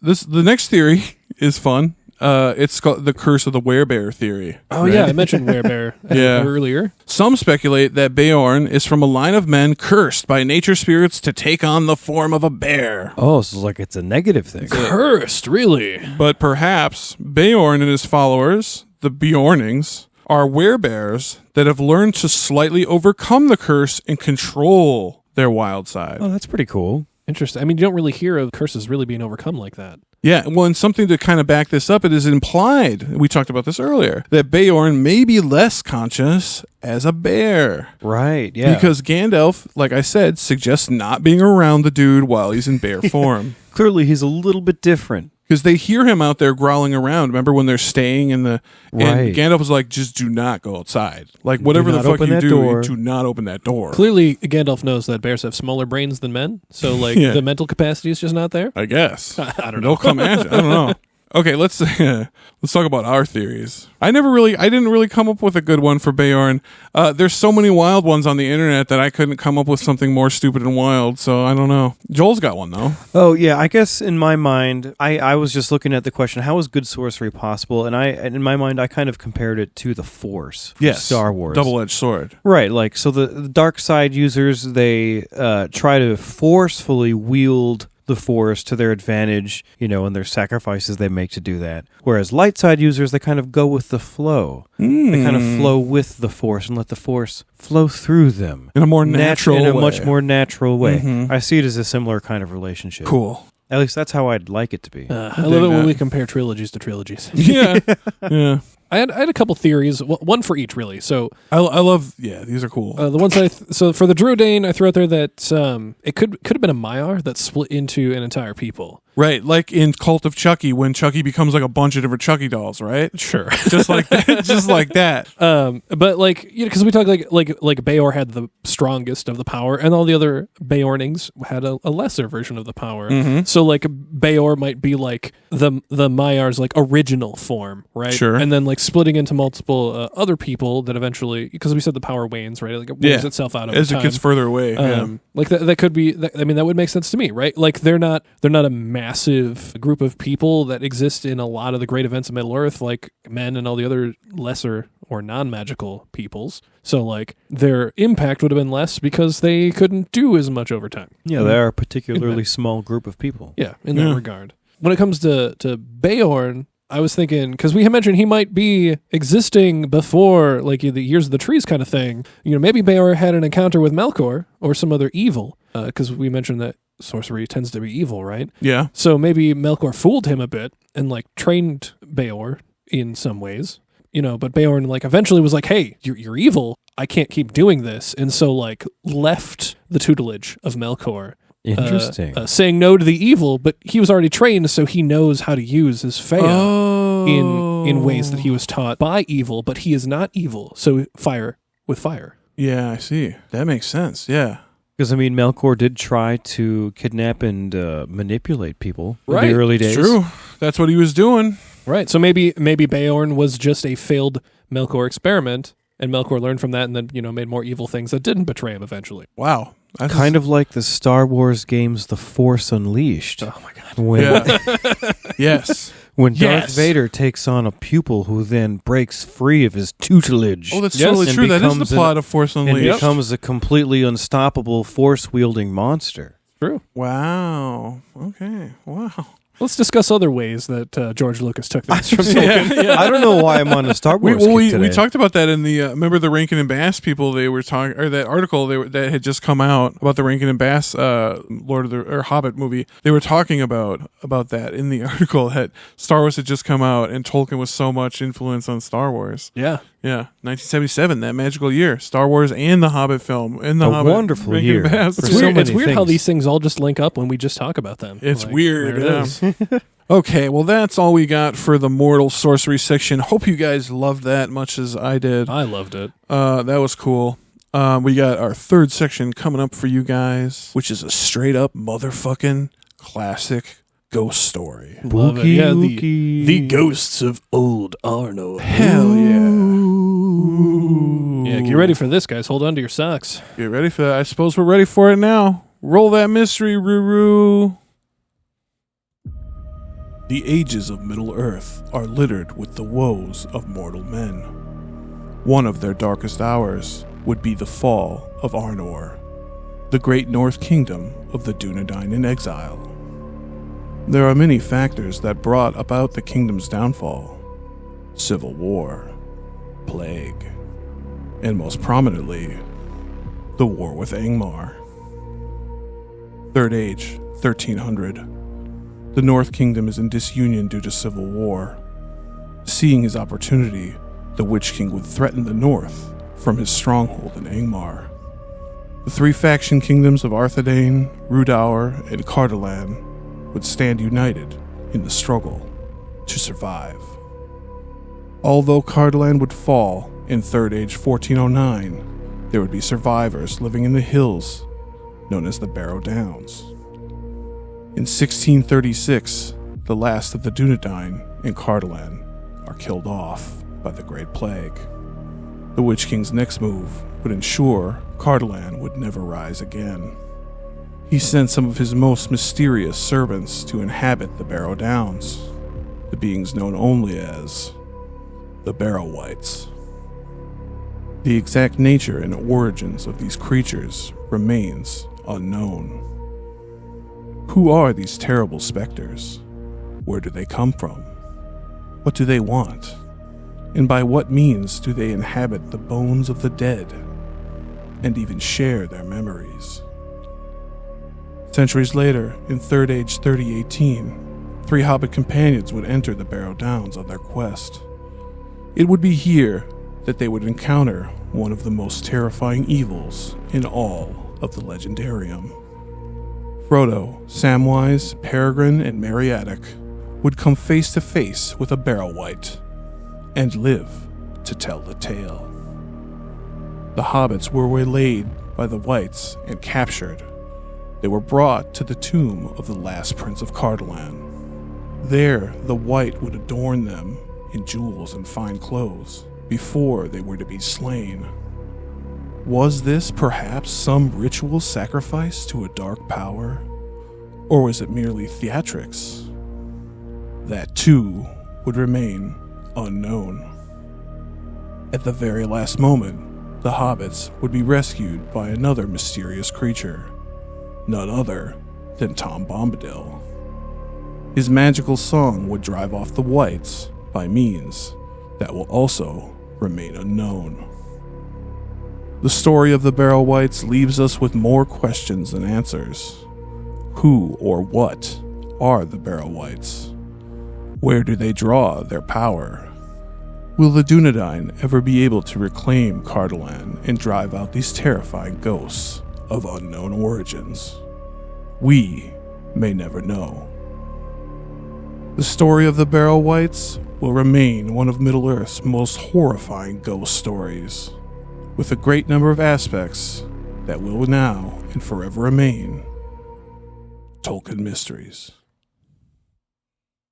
Spooky. Ooh, what a ghost story. Oh my god, that's way better than Paranormal Activity, isn't it? Well, and I love this because it's like we're focused on one mystery, but there's a couple mysteries in there. There's like sub-mysteries in this mystery. Yeah, This one's Exactly. mysterious as all hell, guys. Right. It's Yeah. it's like mysterious on its own, but it's also even more mysterious because we have mysterious figures like Mr. Bombadil. Bombadil is, Being all mysterious.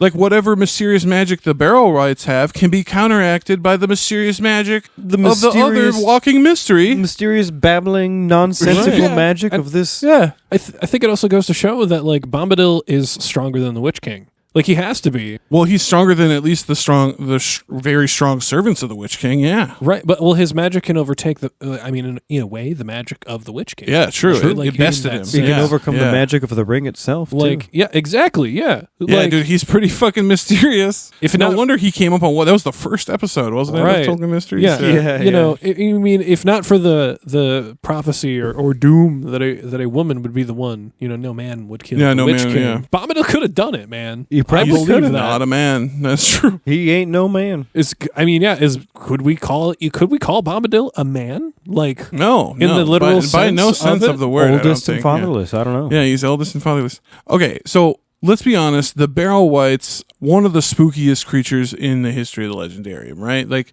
they're so mysterious. The parts where we we hear about them are scary as shit. And here's honestly, I didn't really have a spot for this excerpt. I'll be honest with you. It's kind of just gratuitous and spooky, and it's a Halloween special. so it fits. So I'm just pulling it up, and Sure. and Joel's gonna read it. Yeah. So here's some scary shit from the Fellowship of the Ring, Chapter 7, or Chapter 8. Excuse me, Fog on the Barrow friggin' Downs. Let's go. Let's go. Trembling, he looked up, in time to see a tall, dark figure like a shadow against the stars. It leaned over him. He thought there were two eyes, very cold, though lit with pale light that seemed to come from some remote distance. Then a grip, stronger and colder than iron, seized him. The icy touch froze his bones, and he remembered no more. When he came to himself again, for a moment he could recall nothing except a sense of dread. Then suddenly he knew that he was imprisoned, caught hopelessly. He was in a barrow. A Barrow Wight had taken him, and he was probably already under dreadful spells of the Barrow Wights, about which whispered tales spoke. He dared not move, but he lay as he found himself, flat on his back, upon a cold stone with his hands on his breast. So in this excerpt, who are we talking about? Frodo. Frodo. That's a Frodo. good question. We didn't have Yeah. context for that. This is Frodo. Frodo's waking up. Frodo's experience. He yes. was so they went into the Barrow Downs. It was misty and foggy. They lost each other, and they all went silent. And then Frodo was the one that saw this thing lean over him. Frodo blacked out, and then Frodo woke up, trembling and like with a. we see we'll get more. We'll get into more next details. excerpt too. Yeah.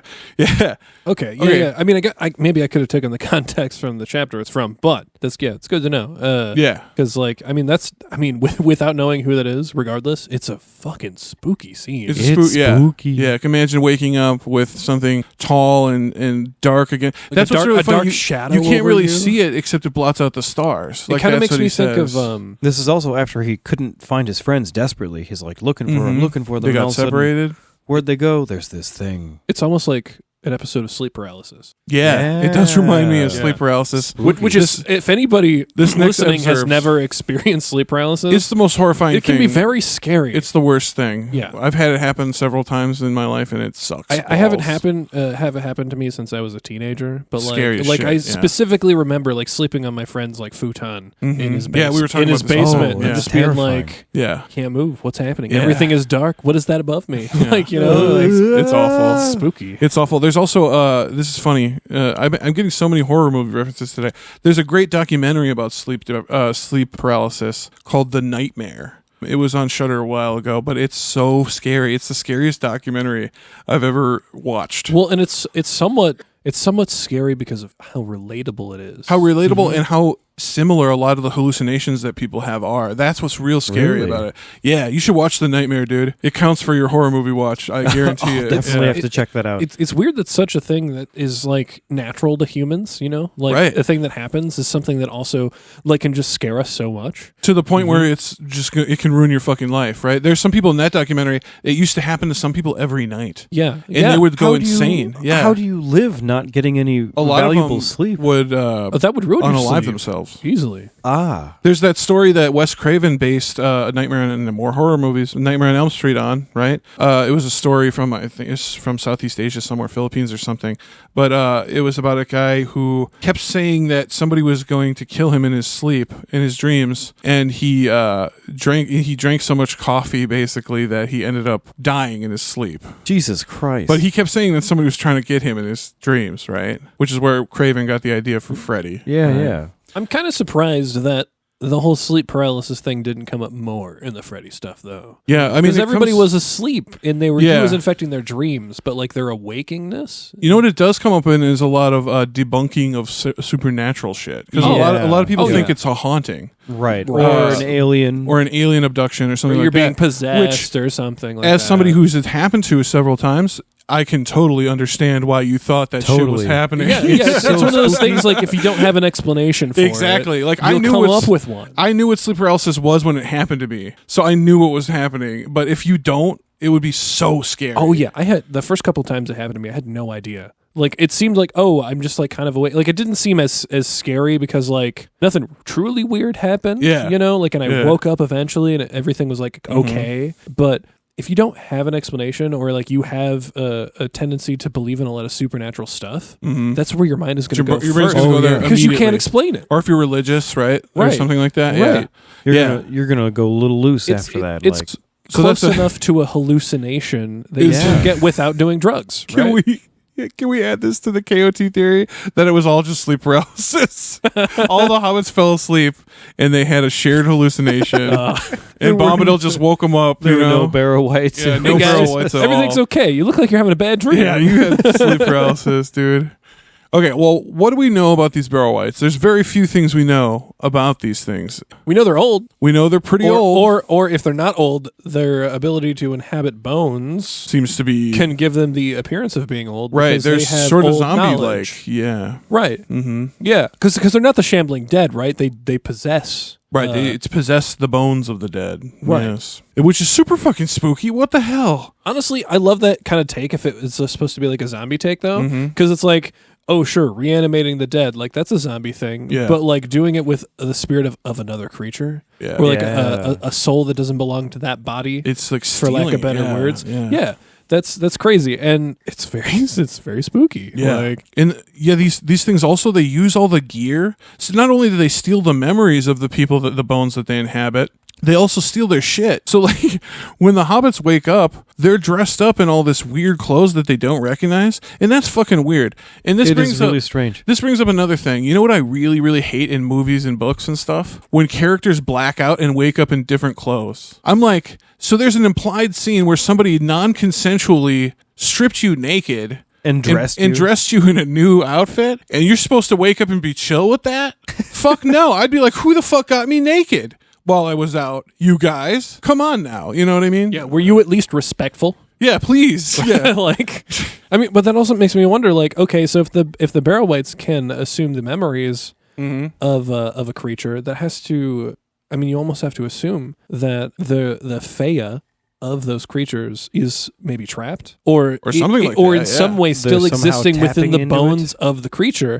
Because I mean, as we know, like when men and elves die, like they go to Valinor.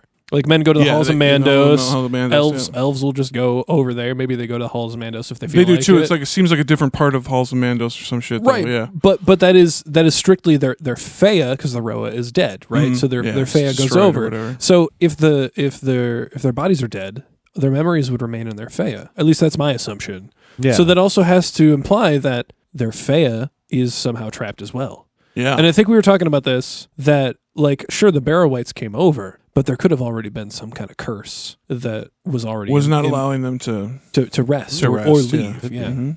I'm going to pull a Trevor, and I'm going to play devil's advocate. And I'm Oh. going to say, what if it wasn't leftover Fea in their bodies, but what if it was more of like an imprint left on their Roa? Oh, like The absence of the Fea was almost like a footprint in the sand. like a natural memory. And over in a way. time that fades, and so they're only able to grasp onto certain things, but when they take over, they can take over whatever's left, whatever memories are still imprinted. That's what like ghost people, they say residual hauntings are. There's intelligent hauntings and residual hauntings, right?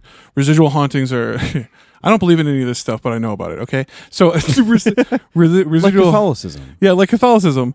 I know a lot about ghost hunting. So, yeah, residual hauntings are just like a memory playing over and over again, somehow imprinted upon a physical space that you are perceiving. Right. And like, Yeah. while we have no actual explanations for this kind of stuff, like I've always... With higher dimensions and shit, like, you never know, brother. Sure. You know? I mean, we don't even really know much about higher dimensions. Like we have some kind of theoretical stuff that specifies certain things might exist. But who knows? But at the same time, like, I don't know, there's your body is an energy and your brain is an energy, or you know, whatever. It does stuff with... Right. Everything is energy. It's a form of energy. If you think about it. Again, we learned this on acid, yes.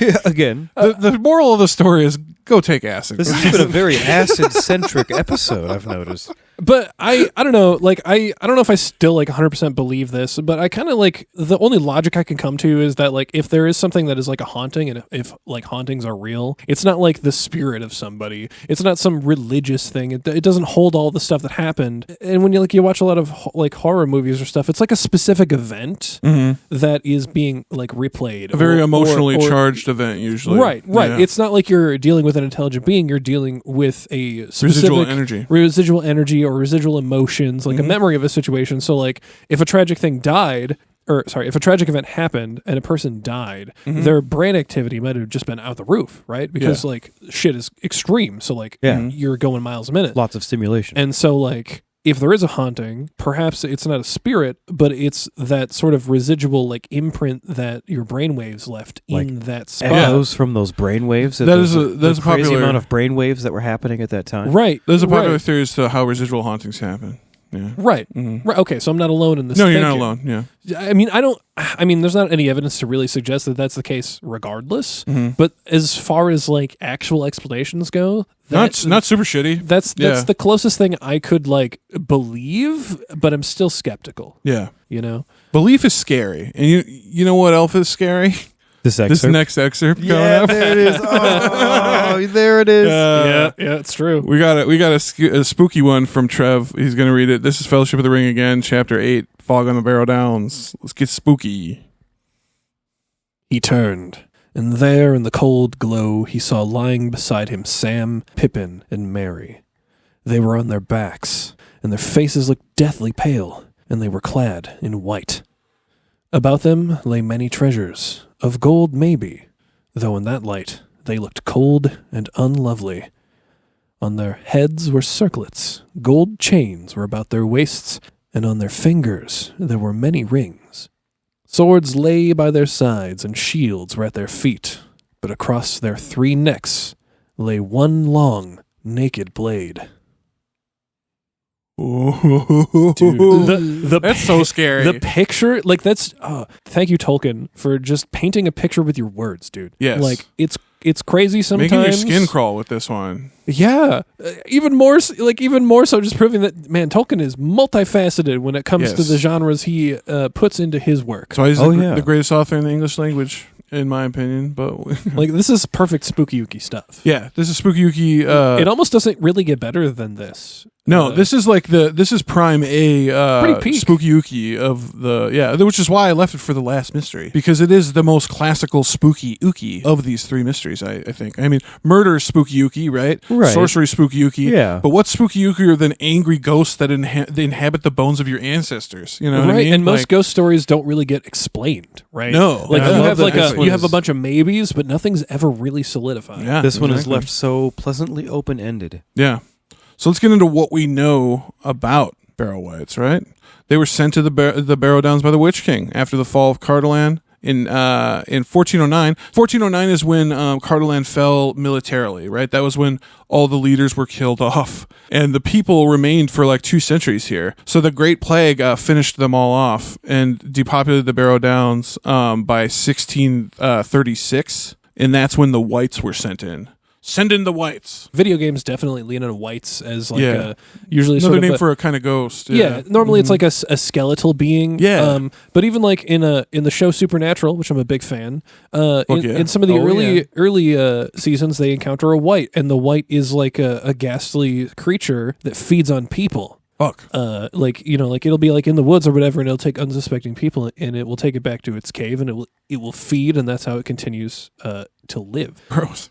I love the idea because like a white it's not a zombie, right? Because like zombies, Yeah. Right. It's an undead creature, but it's Well, not, it's kinda it's like- not a zombie. I think if it's inhabiting bones too, and you were to kill those bones or destroy them in some way, it would just shoop into another corpse. Right? Yeah, it could. Like it could I don't just think there's jump. any way. Yeah, exactly. Right. Yeah. Yeah. Especially when it comes to like these kinds, like the Supernatural thing.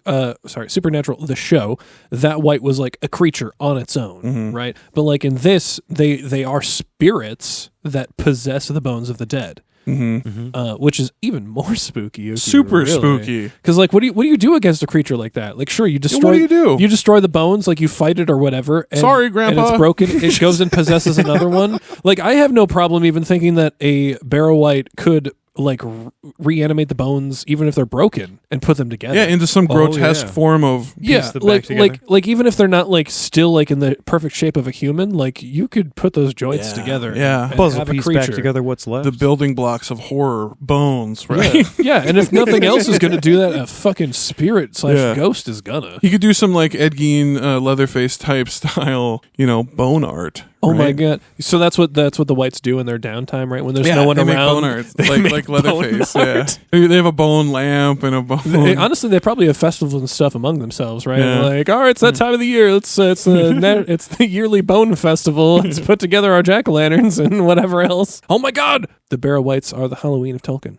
Yeah, dude, perfect. That's why I put them in this episode, dude. Perfect. I'm so smart. It fits the Halloween special, everybody. Yeah, it sure does. Well, yeah, let's get into like why. Well, first let's talk about like why would he send these things to the Barrow, the Cardolan, right? It was to keep the Dunedain from resurging ever, right? It was salting the earth. He had just defeated the Dunedain of Cardolan, and he's like, I will make sure that all these survivors will never have a place to come back to Preventative measure. because they're haunted by angry ghosts, Yep. right? Mm-hmm. So the Barrow Downs was a former stronghold of Cardolan, right? That the Witch King couldn't even take by force, right? Like the only time he was able to take the Barrow Downs was after it was depopulated by the plague. Right. So like this was he didn't want it to become a thing again. Right, yeah, because he knew that the Dunedain could build back up. The Dunedain are survivors, baby. And be something of a strength again. Mm-hmm. And I love, we did the War in the North episode like a little while back. Yeah. And you go through the Barrow Downs. Yeah, and you fight the Barrow Whites. And you fight them, yeah. Mm-hmm. I love the interpretation that game That was cool. that it gave to the Barrow Whites, like mini bosses are fun. because they were all sorts of things, right? They were warriors, they were sorcerers, like they used magic, and like you encounter a character who has gone through the being possessed and seeing the memories of the men who died. So like, if nothing else, honestly, that's a perfect scare tactic. Yeah. Like, you came here, not only are we scary, but let's show you what happened to your ancestors. Yeah. Like, we're gonna fuck you twice. It's gonna be brutal. I remember there's one part in the book I think where like Mary wakes up from a dream and he says the men of the men of Carn Dûm came on us in the night. Like he's dreaming about the fall of Arnor. Yeah, I'd almost believe that the Barrow Whites could also exist somewhat in the unseen world. Like in the dreams, like Freddy. Yeah, Dude. something like that. I mean, That's because cool. like when they go to the Weathertop and the Frodo puts on the ring or whatever, like you still see the ring wraiths In a different form. in a different form. So like I mean, I would easily believe that the Barrow Whites possessing people is also bringing them into the unseen world and showing them the remnants of what's left there. Yeah. Because that's a spooky place to be too. Spooky place like, to be. especially if you're not like an elf from the old world who can see in that realm all the time. Like it's not something you've ever experienced before. It's not something really anybody would tell you about. It'd be scary. It'd be extra scary. Yeah. Well, let's get into the mystery of the Barrow Whites, right? Like they're scary as fuck. We've established that, right? That's no mystery. They are scary as hell. Yeah. Let's get an actual description of what they. But yeah, what are Barrow Whites? Where do they come from? The text only describes them as, quote, evil spirits. That's it. That's all the cast classification. Oh, yeah. They give these things. I guess based on that, we have to assume that they just possess. And we can gather that because they answer to the Witch King, who is the enslaved Fea of a man, right? They're probably not Maiar, because I don't think the Witch King would have the clout to command a Maiar based on magical hierarchy, right? Yeah, I think that stands to reason. I stands don't think to a reason. man would be able to command Maiar. So they're probably not Maiar. Who are they? Here's the thing, though. I'm going to do what Joel did. And Okay. I'm going to be Trevor for a second. In the devil's advocate part. So, sure, I don't think the Witch King could specifically control Maiar, but we had discussed a potential theory with the Beornings where it could be Maiar, but split, right? So the power is in many pieces, which would potentially make them easier to control. So you're suggesting that barrel whites are like a hive mind type one creature? Not necessarily a hive mind, but if it was a creature split into multiple beings, that because they are of lesser power, they could be controlled. That's not because they would all be spread out and shit. Damn, that's good. That's my only rebuttal against them God damn it. potentially not being Maiar. But because like a full Maiar that has fallen, we know is a Balrog, right? And that's one being. But if it was splintered, it could be many. We never. True. Who knows? All right, fine, Trevor. I don't mean to shit on your theory. No. There. Also, mysterious thing that they do, right? We talked about this. They seem to have access to the memories of the bones they haunt. The hobbits they're given dreams of the fall of the North Kingdom after encountering these things. Which is a really cool and dastardly power. Yeah, real spooky. Real spooky. Which again, like... What is more private than your own memories, right? Right. What a thing to steal. Well, and the fact that a creature could take them post-death. Yes, like non-consensually, just take your memories from you. Which, like with what Joel was saying, like maybe it's like remnants of your natural memory, just like kind of existing still in that place, even though your spirit has moved on. Yeah. But like if that's not the case per se, that's a strong ability to have. Yeah. Like especially for something that is under the power of the Witch King. Like I know he's the necromancer, but also like turning your necromanced creatures basically into their own necromancers. There's a whole lot of necromancy going on. It's a lot of strong magic going on at Taco John's. It's crazy, man. It is crazy. So let's get into some even crazier shit. The theories, right? Yes. My favorite section. See what the internet has to say. That's the internet has to say. First theory, ghost slaves theory, right? The theory is that barrow wights are the spirits of the Dunedain of Cardolan, okay? That they were cursed by the Witch King to act as his slaves. Their task? To desecrate the bones of their kin and terrify their own descendants. I personally don't think this theory holds a lot of water because the Witch King sent them there to the Barrow Downs, right? Sure. From elsewhere. The only way... If they were the princes of Cardolan, they would have to be maybe captured by the Witch King? Is that what you were going to say? No. I don't... The only way I could see this working, specifically because, like it says, they were sent there, is that there may have already been a curse. Yeah. Like the Army of the Dead, like they were cursed. Yeah. But they weren't possessed by anything. Like they still held their own agency, right? Mm-hmm. So like maybe the Dunedain of Cardolan were cursed there, and the Barrow-wights came over and possessed the already cursed bodies or bones of the dead. Yeah, kind of like a double curse, if you will. That would be crazy. A double layered curse. I love that. Right? Because I mean that could make this make sense, right? Like because if they were sent there and they're already cursed, then that makes sense. Yeah. Otherwise, I agree with you 100%. There's no way it makes sense. Yeah. So ghost slaves theory, I don't... Right. It takes some extra explanation to make it work. Yeah. Next internet theory, unbodied lesser spirits theory. So these would be not considered Ainur, but they are still immortal spirits. We have several examples of this in the Legendarium, one being Ungoliant, Ents, and Eagles. Ents are considered unbodied lesser spirits? Yes, because they're not Maiar. Well, in the sense that they're still great spirits, greater than like an elf or a man. They're immortal, they're immortal, okay. but they're not quite to they're the. not Ainur. They're not quite Ainur. I'm just thinking of I'm getting caught up on the term spirits. Yeah. So is exactly. So these are lesser immortal beings that just aren't Ainur, which means they're not Maiar or they're not counted among the Maiar or the Valar. Right. Right. Yeah, so these corrupted versions of lesser spirits would eventually be serving the Witch King. They had fallen in service of Sauron or the Witch King himself. Is it almost kind of assumed that anything that gets corrupted can be controlled by evil? It kind of seems that way in Tolkien. Like, almost no matter the strength of the I mean, spirit? there's kind of like rogue evil, right? Like Ungoliant and Shelob and fucking Gollum even, right? I suppose. But if we're saying that's rogue, it's really just like another faction of evil, right? Like, it's just not one that's aligned with It's not aligned with evil. the other evil, yeah. Right. Yeah, like Well, the that's what people dragons of the argue. Third Age. That's what, remember, people argued that Tom Bombadil is. He's an ultimate evil force that That's right. wants to triumph over both Sauron and the Valar, right? That was one of our theories. Yeah. From Tolkien Mysteries I mean, 1. I guess being They're the passive theories, yeah. in everything that's happening kind of puts you in a good position for rising up after all the shit hits the fan. That's what they were saying. He Yeah. was putting Yep. himself in the position to be. Yep. Tom Bombadil's playing the long game. He is playing the long game. Another internet theory, corrupted children of Iluvatar theory. So these could perhaps be the spirits of elves or other corrupted or enslaved children of Iluvatar. Some even suggest that these are spirits of past great orc captains. Oh, okay, hold on. interesting. Because orcs do have Feyre. They do, yeah. This could make sense. So, back in the day when Melkor was doing experiments, right? Making the orcs, Right, yeah. making the orcs, there's probably a lot of death, right? Yeah, I imagine he had to abandon and kill many different versions of But his. why yeah. waste Like- so much like Feyre? Exactly. Like Why dog not breeders. waste recycle, it? reuse?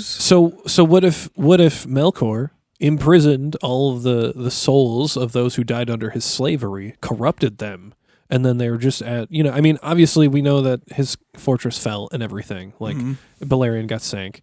But that doesn't mean that the Witch King couldn't have had a reserve somewhere left by Melkor to use. Honestly, that's a stretch theory. I know. But I mean, I'll tell you, our theories are a lot better than a lot of the ones on the internet. I was supposed to say that. This one, I kind of have a theory that's just kind of like let's offer this up as an explanation because a lot of the times it's the right explanation.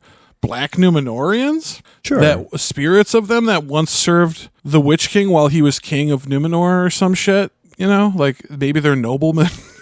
Of the island of Numenor. I mean, hell, if Sauron could corrupt people with rings, other people were corrupted by lesser things. Well, because we know that the Witch King was a powerful man at some point, probably a Numenorian, right? Oh, right. So, yeah, he probably already had people under his command. Right, like, political cronies and that stuff. could have been sacrificed I can for see this that. means. There we go. They were that already was doing sacrifices in the temple. Yeah, that was my theory. Black Numenorians. Okay. Yeah. I like that.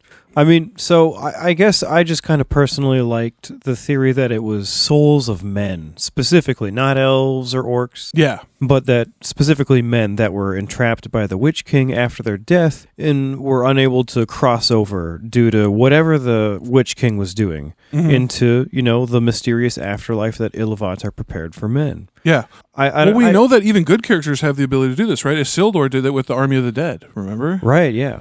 He's a good man. I feel like there's something about the souls of men where I don't know. They're enslavable? There's some way where you can, I guess, and if not enslave them, The but corruption. prevent them from being able to cross over. Yeah. Then I feel like I really like the thought that they are basically souls of men that were then enslaved by the Witch King. Whether they were perhaps black Numenorians at one point, or people sacrificed by the Numenorians. Could be in them the too, temple. because they did that a bunch too. That'd be really cool. Yeah. I like that. If I had to throw a theory out there, and it's kind of somewhat based on what you said there, Joel. Maybe it's not a curse, but if there were men that were kind of lingering, because it was all like battle and stuff, and they lost. So it's kind of like an unfinished business type situation. So their spirits or whatever is all kind of trapped in the land of Cardolan. They're all kind of like hanging out there because they don't have a way to redeem themselves. And so the Witch King takes advantage of this situation and sends over evil spirits because he knows that these are easily corruptible spirits. Okay. And so Taking advantage of a bad situation. Exactly. Yeah. Right. Because evil does that. Assholes do that. Yeah. Assholes are do just like do a that. lesser version of evil people, I guess. But, Right. but And- assholes do that all the time, yes. And the Yeah. Witch King, being who he is, what the necromancy He's a huge asshole. is Yeah. somebody that could take advantage of a situation like this. So if I threw a theory out there, it would be that. It's that the spirits were already inhabiting the land, unfinished business, like it was haunted already, but not necessarily evil. right? Like if evil found its way into the land in a physical form, then maybe the spirits could do something about it, right? Okay. But since evil was sent there to corrupt the spirits further, now all those spirits are fully evil, and anything that creeps into the land is subject to that evil. Okay. Do you think you think the Witch King more sent evil to infect the spirits rather than sending spirits to go do evil things? Right. I mean, there could be evil spirits that also inflict evil on the already existing spirits, but I think because men are corruptible, the spirits of men would also be corruptible, and so him sending evil spirits over to corrupt the evil spirits, or the spirits of men to make them also evil, makes sense in my head. Yeah. Cool. That's as good a theory as many I've heard, Trevor. Thank you for sharing it. Do you have any weird out there ones you can remember? What if the Witch King offered a sort of freedom to those trapped in the caves of the Forgotten and was like, Damn, that's free cool. you from your prison That's Tolkien by separating your spirit from your body, but only if But then you he just serve me. capture the spirit. And then they were enslaved them. servants of, they were freed from the caves of the Forgotten by being separated from their bodies, but they were forced to serve the Witch King. Oh, that's How about this? That's How a about- whole other kind of evil. How about this, Joel? How about this, dude? Very manipulative. What if Very predatory. in the last battle, when the Numenorians are freed from the caves of the Forgotten, what if the ones that have repented while down there go and overthrow the Barrow-wights? That'd be pretty cool. and then they reestablish the Dunedain Kingdom of the North, dude? Oh, wow, like a redemption arc. Redemption arc. Hell yeah. Yeah, we can Tolkien all day, you guys. So I have one last question. Yeah, one There, at last least. question. So if the Witch King sent his evil there to corrupt the place, Sure. when the Witch King is killed, Would the evil Be cleansed? Does the evil vacate the Barrow Downs? That's a good question. You guys talk. I'm gonna look up if they ever got the Barrow Downs out. Because, I mean, as far as I know, we don't know that the Barrow Downs were ever, like, purified. Right. In that regard. So I feel like they're independent, like separate entities from the Witch King. Like maybe the Witch King used his power to send them there, but I feel like they are still their own independent things. So I feel like after he'd be gone, they'd probably still be there. Maybe they'd be weaker. My but counter argument against that is when Sauron is defeated, all the rings lose their power. I suppose, yeah. So his, like, the things that he made, his Feyre vacated, or however you'd want to interpret that. Sure. So if the Witch King is dead, then his power would no longer hold any influence. Or at least, I mean, based on the Sauron theory, True. right? Yeah. Mm-hmm. So I guess in my mind that means that those spirits would no longer be trapped there, but they wouldn't just disappear. Right, They so might wander off. You think they'd still be kind of cursed to roam the land for some reason. Right. So, according to the AI overview on Google, Barrow rights were likely cast out from the Barrow Downs at the start of the Fourth Age. Though not known by any explicit action of men, their power was likely tied directly to the influence of the Witch King, who created and sent them to the region. I don't know, it said created them here, but I've never seen that in text anywhere. With the Witch King's destruction and Sauron's defeat, their power likely faded. Okay. So It's kind of what I was saying. they were Yeah, yeah. exercised from the, Yeah. eventually. They yeah. do. Yeah. Okay. Yeah. It almost makes me wonder, though, because, like, if that's not the case, right? Obviously, this is all speculation, but, like, you know, we know that Tolkien was, like, writing a Fourth Age thing, and he stopped after, 20 pages or something, just because it was too evil. Yeah, it was like too it was fucked, still too dark. Yeah. So, like, what if Tolkien didn't have a way to write out the Barrow rights?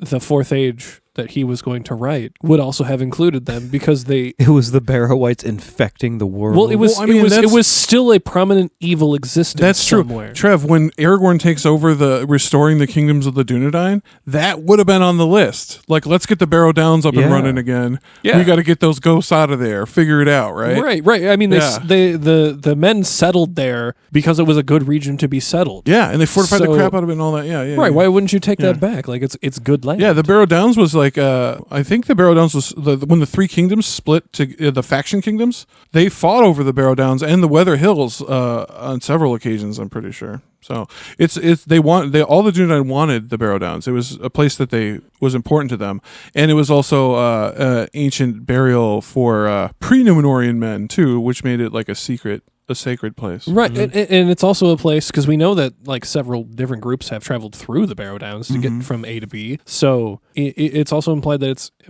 maybe a main travel route, or at least a good travel route. It was in the Old North Kingdom days. Yeah, you'd pass through the Barrow Downs all the time. Yeah, Right. Going through the So kingdom, that leads even further as to like, why wouldn't you go there to like make it a safe place? And just for the sake of travel. yeah, just for the sake of Open travel. up the road. Right, because Yeah. everybody's trying to get everywhere, especially once evil is gone from the world. Like, you would want to eradicate it in any way, shape, or form that it Yeah, exists. and they say that Aragorn basically does that. Like in his reign of reestablishing the kingdoms, he gets rid of he restores the kingdoms to their former borders, right? Right. At the largest extent they've ever been, minus Kalanarden, which became Rohan, right? But yeah, so he does go on this whole let's restore ourselves to our former glory. That would have to have been part of it. Yeah. I mean, not to mention, if nothing else, it's like a sort of redemption arc for the spirits that would have been trapped there. Like, really, like, lay them to rest, right? Exactly. Yeah, which is ultimately a good thing. Yeah. It sucks that we don't have, like, actual closure, but at the same time, this is why it is and will forever remain a Tolkien mystery. Hey, Did you know what needs said the closure? thing. No one needs closure? This episode? This episode. We need to close this episode, you guys. Final thoughts. Happy motherfriggin' Halloween, you guys. Happy Halloween! Please, please, please, for us, have fun. Drink and do drugs responsibly. Be serious, but seriously, be safe and have fun. Do all the fun things you want Yes, on Halloween. yes. One of our favorite holidays. It's the only holiday we're celebrating, in my opinion. As a fellow man of Middle Earth, as I know all you listeners are, we could People of Middle Earth, right? Yeah, we could say. I mean, I know in Tolkien it always refers to men. Right. humans. As humans, Oh, you know, in the broad sense, yeah. in a broad sense. But as a person, like, just exist in the world and be good to another, so we don't have more barrow whites. Well, and also Halloween is Halloween is also about embracing the weird and the strange and the spooky and the ooky, right? Which you should do in your daily life, because to not do that is xenophobic, right? Embrace the weird. Embrace the out That's there. one way to Embrace think the about it. Yeah, no, it is fucking xenophobia, man. Exactly. Halloween is an anti-xenophobic holiday, and I will stand behind that. And also on a super related note, we love Tolkien Mysteries. This was part Yes, we 3. do. Oh yeah, these are fun. I And love we doing. know there's going to be more. I Yeah. love reading them. I love doing the Super fun, fun deep episodes voice. to do. Like, They're fun to write too. It's so fun thematically. I hope that you all enjoy it as much as we enjoy. Hopefully part performing 3 lived up to the hype. You know what I mean? We love doing it. So Well, and the more we do, the harder it gets, because you can only cover so many mysteries. goddamn mysteries. Because that's the funny thing, because Tolkien Mysteries actually kind of started as a joke, because we were like, there's so many things that are totally over-explained in the Tolkien mysteries. Like, Which is the thing we love about Tolkien. There's we so love much that. detail. But like, there is very few mysteries, and like not very few, but there's a finite handful right. of mysteries that you can only sift through. So Yeah, at some point, if we continue this series even further, we're gonna have to make some shit up. yeah, we're gonna have to really Tolkien our way out of this one. And also, let us hear your take on our theories and your own theories about these mysteries. You can hit us up on the Discord. Do that in the episode chat. There's a thread for that. Yes, yeah. If you have any of your own interpretations of these mysteries, or even the past ones that you have already listened to, and if you haven't, go listen to them. Go back and listen to part Definitely 1 and 2. do. and then come back at us with your thoughts. Like, you know, because we have our perspectives, but we know that the world is a big, vast place, much like Middle Earth is. Yeah. And so, like, different cultures have different ways to interpret different things. Yeah, and y'all are from all over this great spinning rock. You guys are from everywhere, all over the place. So we'd love to hear all global Yeah, perspectives. and who knows? Like, your responses or your thoughts could even end up in an episode of Tolkien Mysteries. Tolkien Mysteries. It could make us dive even deeper into things we hadn't even considered. So, Right. yeah. Yeah, sometimes it's really funny when you guys suggest things that they come out a lot faster than you thought, because we also thought it was a good idea. Remember the Ent episode? Yeah. The That episode? dude- somebody hit us up. It might have been Warbear on, but I can't remember. But they were like War Eagle? War Eagle? War Eagle. Sorry, not Warbear. Yeah, War Eagle 1974. Shout out on the Discord. He always posted the Ent pictures, but I think it was I love him the end pictures. that suggested we do the Ent episode, and then I was like, we were like in the process of picking the new run, and I was like, "Do you want to do Ents to start off with?" And Yeah. Joel and Trevor were like, "That's a great idea." Yeah, Ents are awesome. Yeah. Hell yeah. And it just within like I think probably within a month or two, this dude had a fucking Ent episode after suggesting it. Entisode. Yeah, the Entisode, exactly. Yeah. Yeah, so hit us up. You never know what might happen. That's also where the unfortunate pun tradition came Oh from. my God. Unfortunate? Excuse me. I did it the other day, though. I did the peninsula. I saw it. Yeah. I saw it. We're converting you slowly. Yeah, fuck you. Okay, well, next week, we don't have a next week, but we do have our next episode coming up is going to be a Lone Star episode. It is going to be a standalone. It is the holiday special for 2025. Our annual thing. Yearly holiday special. It's also episode 123. Oh, yeah, 123. Look at that. 1, 2, 3. Yeah, so you can already start if you want. We haven't made the place for it. By the time you hear this, it'll definitely By the time be you hear this. But we'll have it up to so you can ask questions of us that we can answer on the podcast. Yes. Yeah, we haven't on quite the Discord. we there's haven't a quite channel. yeah, there's a channel for it that we don't look at. Yeah, we completely ignore it. Only and Joe then- Vasky looks at it. Yeah.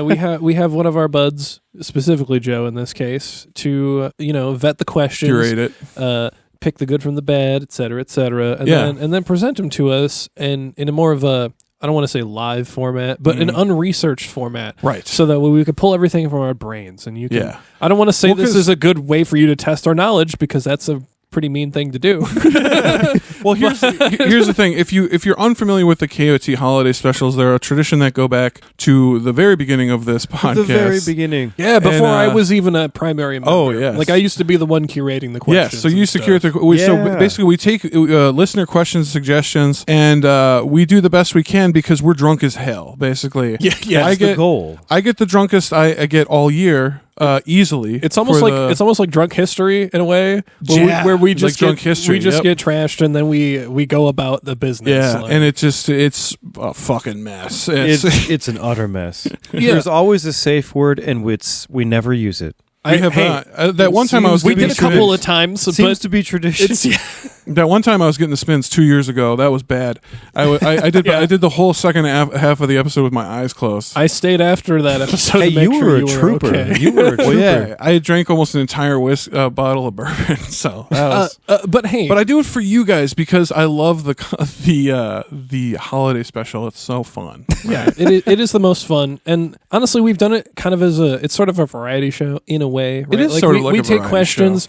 In the past year or two, we've done things like some improv. We did some improv that worked, Which is well. pretty fun. None of us are improv comedians or anything like that, so we kind of just do what we can. But if you have suggestions about other things we could do, or if you want to see more of the same, Somebody on YouTube gave a really good suggestion the other day. I can't remember their handle, but I was going to bring it up after this recording because it's such a good idea. But yes, there are ideas coming in, and your ideas might be able to make it into the episode. So please go to the Discord, go to that holiday special thread. yeah, Post in there. The holiday special is our community special in Yes, a way. it really is. In It's all ways yeah. that it works. You're in the Like, driver's seat. The viewers are All the listeners questions are come in the from driver's you. seat. Yeah, Yep. yeah. Largely, you guys drive what we end up doing. In a way, you can manipulate us however you want. we are puppets on a string, on a drunken string for you, because we just get drunk and show up. That's kind of what we do. That's literally what We don't do, even usually yeah. have an outline in front of us or nothing. So yeah, it's pretty crazy. Right. And honestly, it's one of the best ways to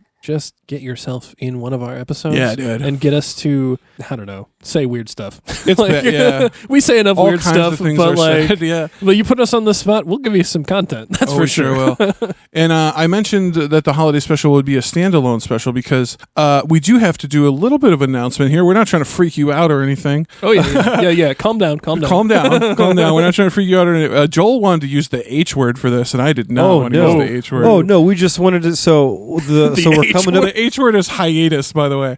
We're not going on hiatus. Joel is having a baby, you guys. Yes. So we're coming to the end of this run here. Next is our holiday special, Which but we planned out around this special event. Which we planned it around, but after that, it's a little up in the air when exactly we'll be coming back. Just because brand new babies are a lot to adjust to. and we have no idea what it's going to be we like have at this no moment. idea what to expect. So, and also, like, even if maybe content will come back, but it might be look a little different. Like Joel might not be writing episodes or something like, because we have no idea if Joel's gonna, you know what I mean? Like, so it's good. KOT will return. It just might take a while, and it might look different when it comes back a little bit for a while. That's all we're saying. yeah, No, it might not change at all. might not change at all. You know, it all kind of depends on the baby, man. It all depends on the baby. We're waiting on to see the baby.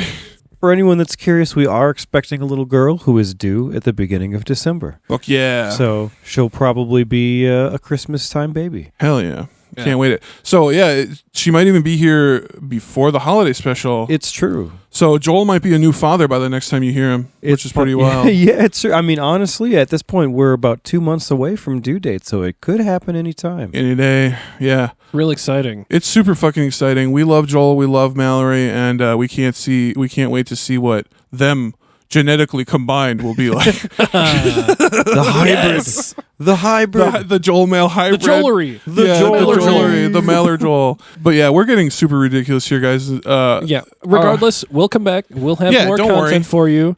And we're always on the Discord. Like, if you ever get lonely and miss us, we're just a type away on the Discord. That's right. Yeah. Like, check us out. Honestly, and we're obviously going to be coming back when the Rings of Power show God. comes. Yeah, we can't. We can't not we react can't miss to that. those. Well, and here's the thing. As of now, my day job allows me to basically be on Discord at all times. So, Trev is the Discord dude. He kind of runs. You kind of make sure the trains run on time on Discord. Yeah, I'm more active there than anybody else, really, and that's cool because honestly, you guys want to get in touch with us at Trevor. At Praxidicky, that's what my handle is. Yes. On Discord, and we'll have chats. Let's have conversations. Yeah, he does. You do pun off with Luke and, and Carmela. Yeah, we've had some pun offs, which is and super Arden Viper. fun. Definitely, if you want to start one, just come right in on the Discord and start throwing some puns. It happens whether we like it or not. Honestly, you might even see a punisode in the future. Who knows? No, you Who will knows? not. Over my dead body, Trevor. Over my fucking cold dead corpse. Well, we make. I mean, we joke, but I mean, we do love to hate the puns. The puns are funny. hilarious. You guys the love to puns hate are the puns. hilarious. No, I think it's the meme is to hate on puns because like puns are way harder to come up with than you'd think. Like people always say it's the lowest form of comedy, but it's fucking not. It's hard great. comedy. It's so pure. So like I'm more mad as a comedian that I'm not being able to come up with the puns. You know what I mean? It's definitely a more in the moment art. Yeah, in my opinion. Yeah, it's very improv type. Yeah, shit. So as a conclusion, KOT is still here. Yeah, it's still here and will return. Obviously, right? Yeah. We're not going anywhere. Shit. We got nothing else to do. Yeah. Except Well, okay. me and Joel will be raising kids and shit now, and Trev's got his fucking job and his life, But and all that being said, like we have some stuff in the pipeline still. Even if we're announcing a break, we still have so many ideas for episodes we want to do. We have such a wild episode planned. I cannot wait to do it. Yeah. And it's a Vasky or two. Vasky's going to come in on it because it's a fucking weird film episode, guys. I'll tease it a little bit, but it's going to be strange as shit. Yeah, we also recently we took a nice little trip up to the UP and we got this. We hit up some nerd shops because we're all nerds and we love nerdy shit. Yeah, we literally we did a road trip of nerd shops on our way up to Upper Peninsula, Michigan, and we picked up a Tolkien like D&D campaign like thing that uses 5e D&D 5e as its format. I was so excited to see the 5e on the back of that. I was like, I understand. Yeah, we understand. It's like a language I understand. Yeah. Shout out to Rick at Holmes Hobby in Ironwood, Michigan. That dude was cool as shit. We talked to him for a while. Hell yeah! And he sold us on the idea of getting that. Yeah. And, so if you like the upcoming content that's going to come out of that, maybe go to Ironwood. There's definitely plenty of reasons to go up there. And well, we really want to do an episode based on that. So if you want to hear stuff about like the D&D Tolkien edition stuff, give some support on Discord. Like tell us we want to hear this, or anything else for that matter. If you have some cool ideas for things you want us to dive into, or if you play that and like the ins and outs, let us know. If you know stuff about it, definitely hit us up because that'll give us some more ideas and things to play with. And it's the One Ring RPG, right? I think that's the one. I believe so. Yeah. One Ring RPG D&D 5e because there's two versions of 5e it. edition. Yeah. There's the 5e edition and like the OG edition, and we specifically got the 5e edition because we speak that language. Because we've all played D&D at least a little bit over time. Honestly, if time allowed, we'd play a lot more D&D. God, we would. It's true, dude. If we didn't have to, I would only write KOT episodes and play D&D. That's all I do. I have family too, but I'd hang out with them. I guess I have family. That being said, I know that we're just tangenting a lot at the end here. Yeah. But if anybody is interested, because we want to get some kind of exposure using this D&D format with the Tolkien stuff. If anybody would potentially be interested, I have DM'd for us before. I would be happy. Trev's a fantastic DM. I would be happy to include at least a couple of people into a few different sessions of D&D Yes. specifically Fuck yeah. based around this content, and then make an episode about it. Yeah. Honestly, if you join in for those, obviously we're going to give you credit for it because you helped us along the way. Hell yeah. You're going to be a part of a KOT episode, which would be super fucking sweet. Trevor just laid that on us. He didn't even tell us about wanting to do that, but I am in 100% support of doing that, Trevor. Yeah. I love DMing. I think it's great. I wish I had more time and more people to do it. He's a great DM, and I torture the shit out of you as a player when you are DM. I'm so mean to you, but it's so much fun. I'm a good sport. Yeah, he's a good sport about it. Well, I think that's all, guys. So thank you so much. Thank you. Thank you for listening to KOT Podcast. Please subscribe to us wherever you get your podcasts. It helps to stay up to date on our shit and our new episodes as well. It also helps to rate us there or give us a review on whatever app you do. It's all nice. It helps to boost us in the algo and makes us feel really nice about ourselves. Yeah, and honestly, the more exposure we get, the better content we can make because we know we'll be that much more motivated to do it. That much more motivated, and it's just it's the longer we do it, the better we get at it. In my opinion. So yeah, it's true. Yeah. But yes, also please check out our new website, which is keepontolkien.com. Simply, right? Super simple. This is a hub for all things KOT. It's got links to everything you'd ever need for us guys. Our merch store, our Discord, everything, right? Yeah, that's all from me. Happy Halloween, guys. Big thank you to our patrons on Patreon, especially to our certified Tolkieneers who chose to go the extra mile. We're talking about Rob C., Nienna, Jessica G., and Carm CP. Thank you guys Superheroes. so much. You are our superheroes. Don't forget that subscribing on Patreon not only supports us, but also unlocks some exclusive content. You can go check it out at patreon.com/KOT podcast. We also accept one-time donations if subscriptions are not your speed. Just contact us on your social media and we'll work it out. Thank you. Yeah. And I'll just have to throw it out there because I don't think we've mentioned it before, but because our Patreon includes some adult content. Yeah, we kind of got pigeonholed into adult content for some reason, but so you can't search for it. So exactly. Because we're technically adult content, you can't search for it on the website. So go to our website and we get the direct link from there. Yeah, it's not like an OnlyFans. You're not going to see us naked or nothing. No, we just not at this time anyway. But we read some explicit content one time that. You know how it happens. And honestly, if we could find some more of that stuff, or you subscribe and you like it a lot, we will just find more stuff. Everybody who hears Tolkien Gets Sexy is addicted to it now. Oh, so yes. yeah.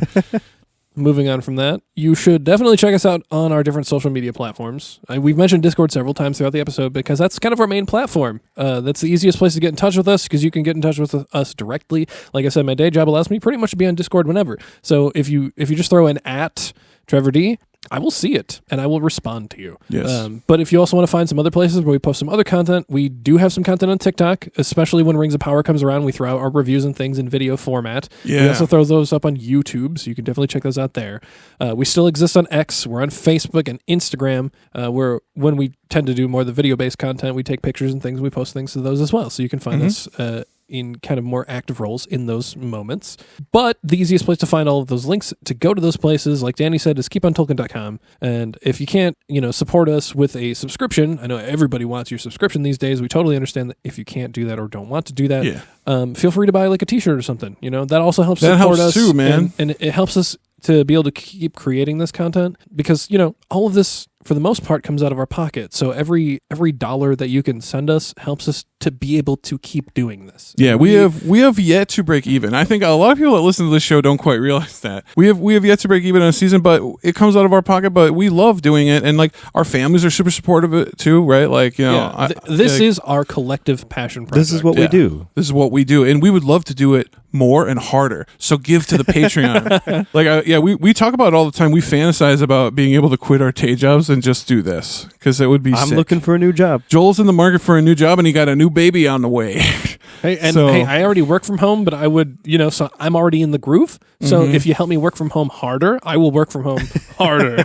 Yeah, and I just want to write cool shit and maybe get that WGA card one day, right? Yeah. Join the guild, y'all. Yeah. So not to shill too hard about Keep on Tolkien, but it's kind of our thing. So, we don't do it as hard as a lot of podcasts, so maybe we should, but please help us. Right. We appreciate everything you do. Honestly, your listens, for the most part, are enough. They mean everything. I was just looking at the numbers today. We hit 155,000 listens. Hell of a milestone. That's crazy as shit. I hadn't checked the overall in a long time. 155K. That's nothing to shake a stick at. And that's all because of you guys. That's all and because of you. We keep doing this. Like, a major part of it is because we're all friends and we love doing this together. It is a passion thing for us. And we just make more friends as we do it harder. So exactly. Like, the more of you that listen, I mean, even just the listens, we see that number go up. Like, it helps to motivate us even more. Hell yeah. We couldn't do this without you. No, we would have no reason to. Why would we? What a waste of time, right? Yes. We love you guys so much. Thank you for everything. I have been and will continue to be, I promise, Danny J. And I am Joel N. I was Trevor, but now I'm Trevor D. Ooh. Oh, sorry, I got that wrong. I'm Trevor D. And together, we are all collectively... Keep on Tolkien. I'm gonna do it real spooky, okay? Hooray! Hentulua! Happy Halloween.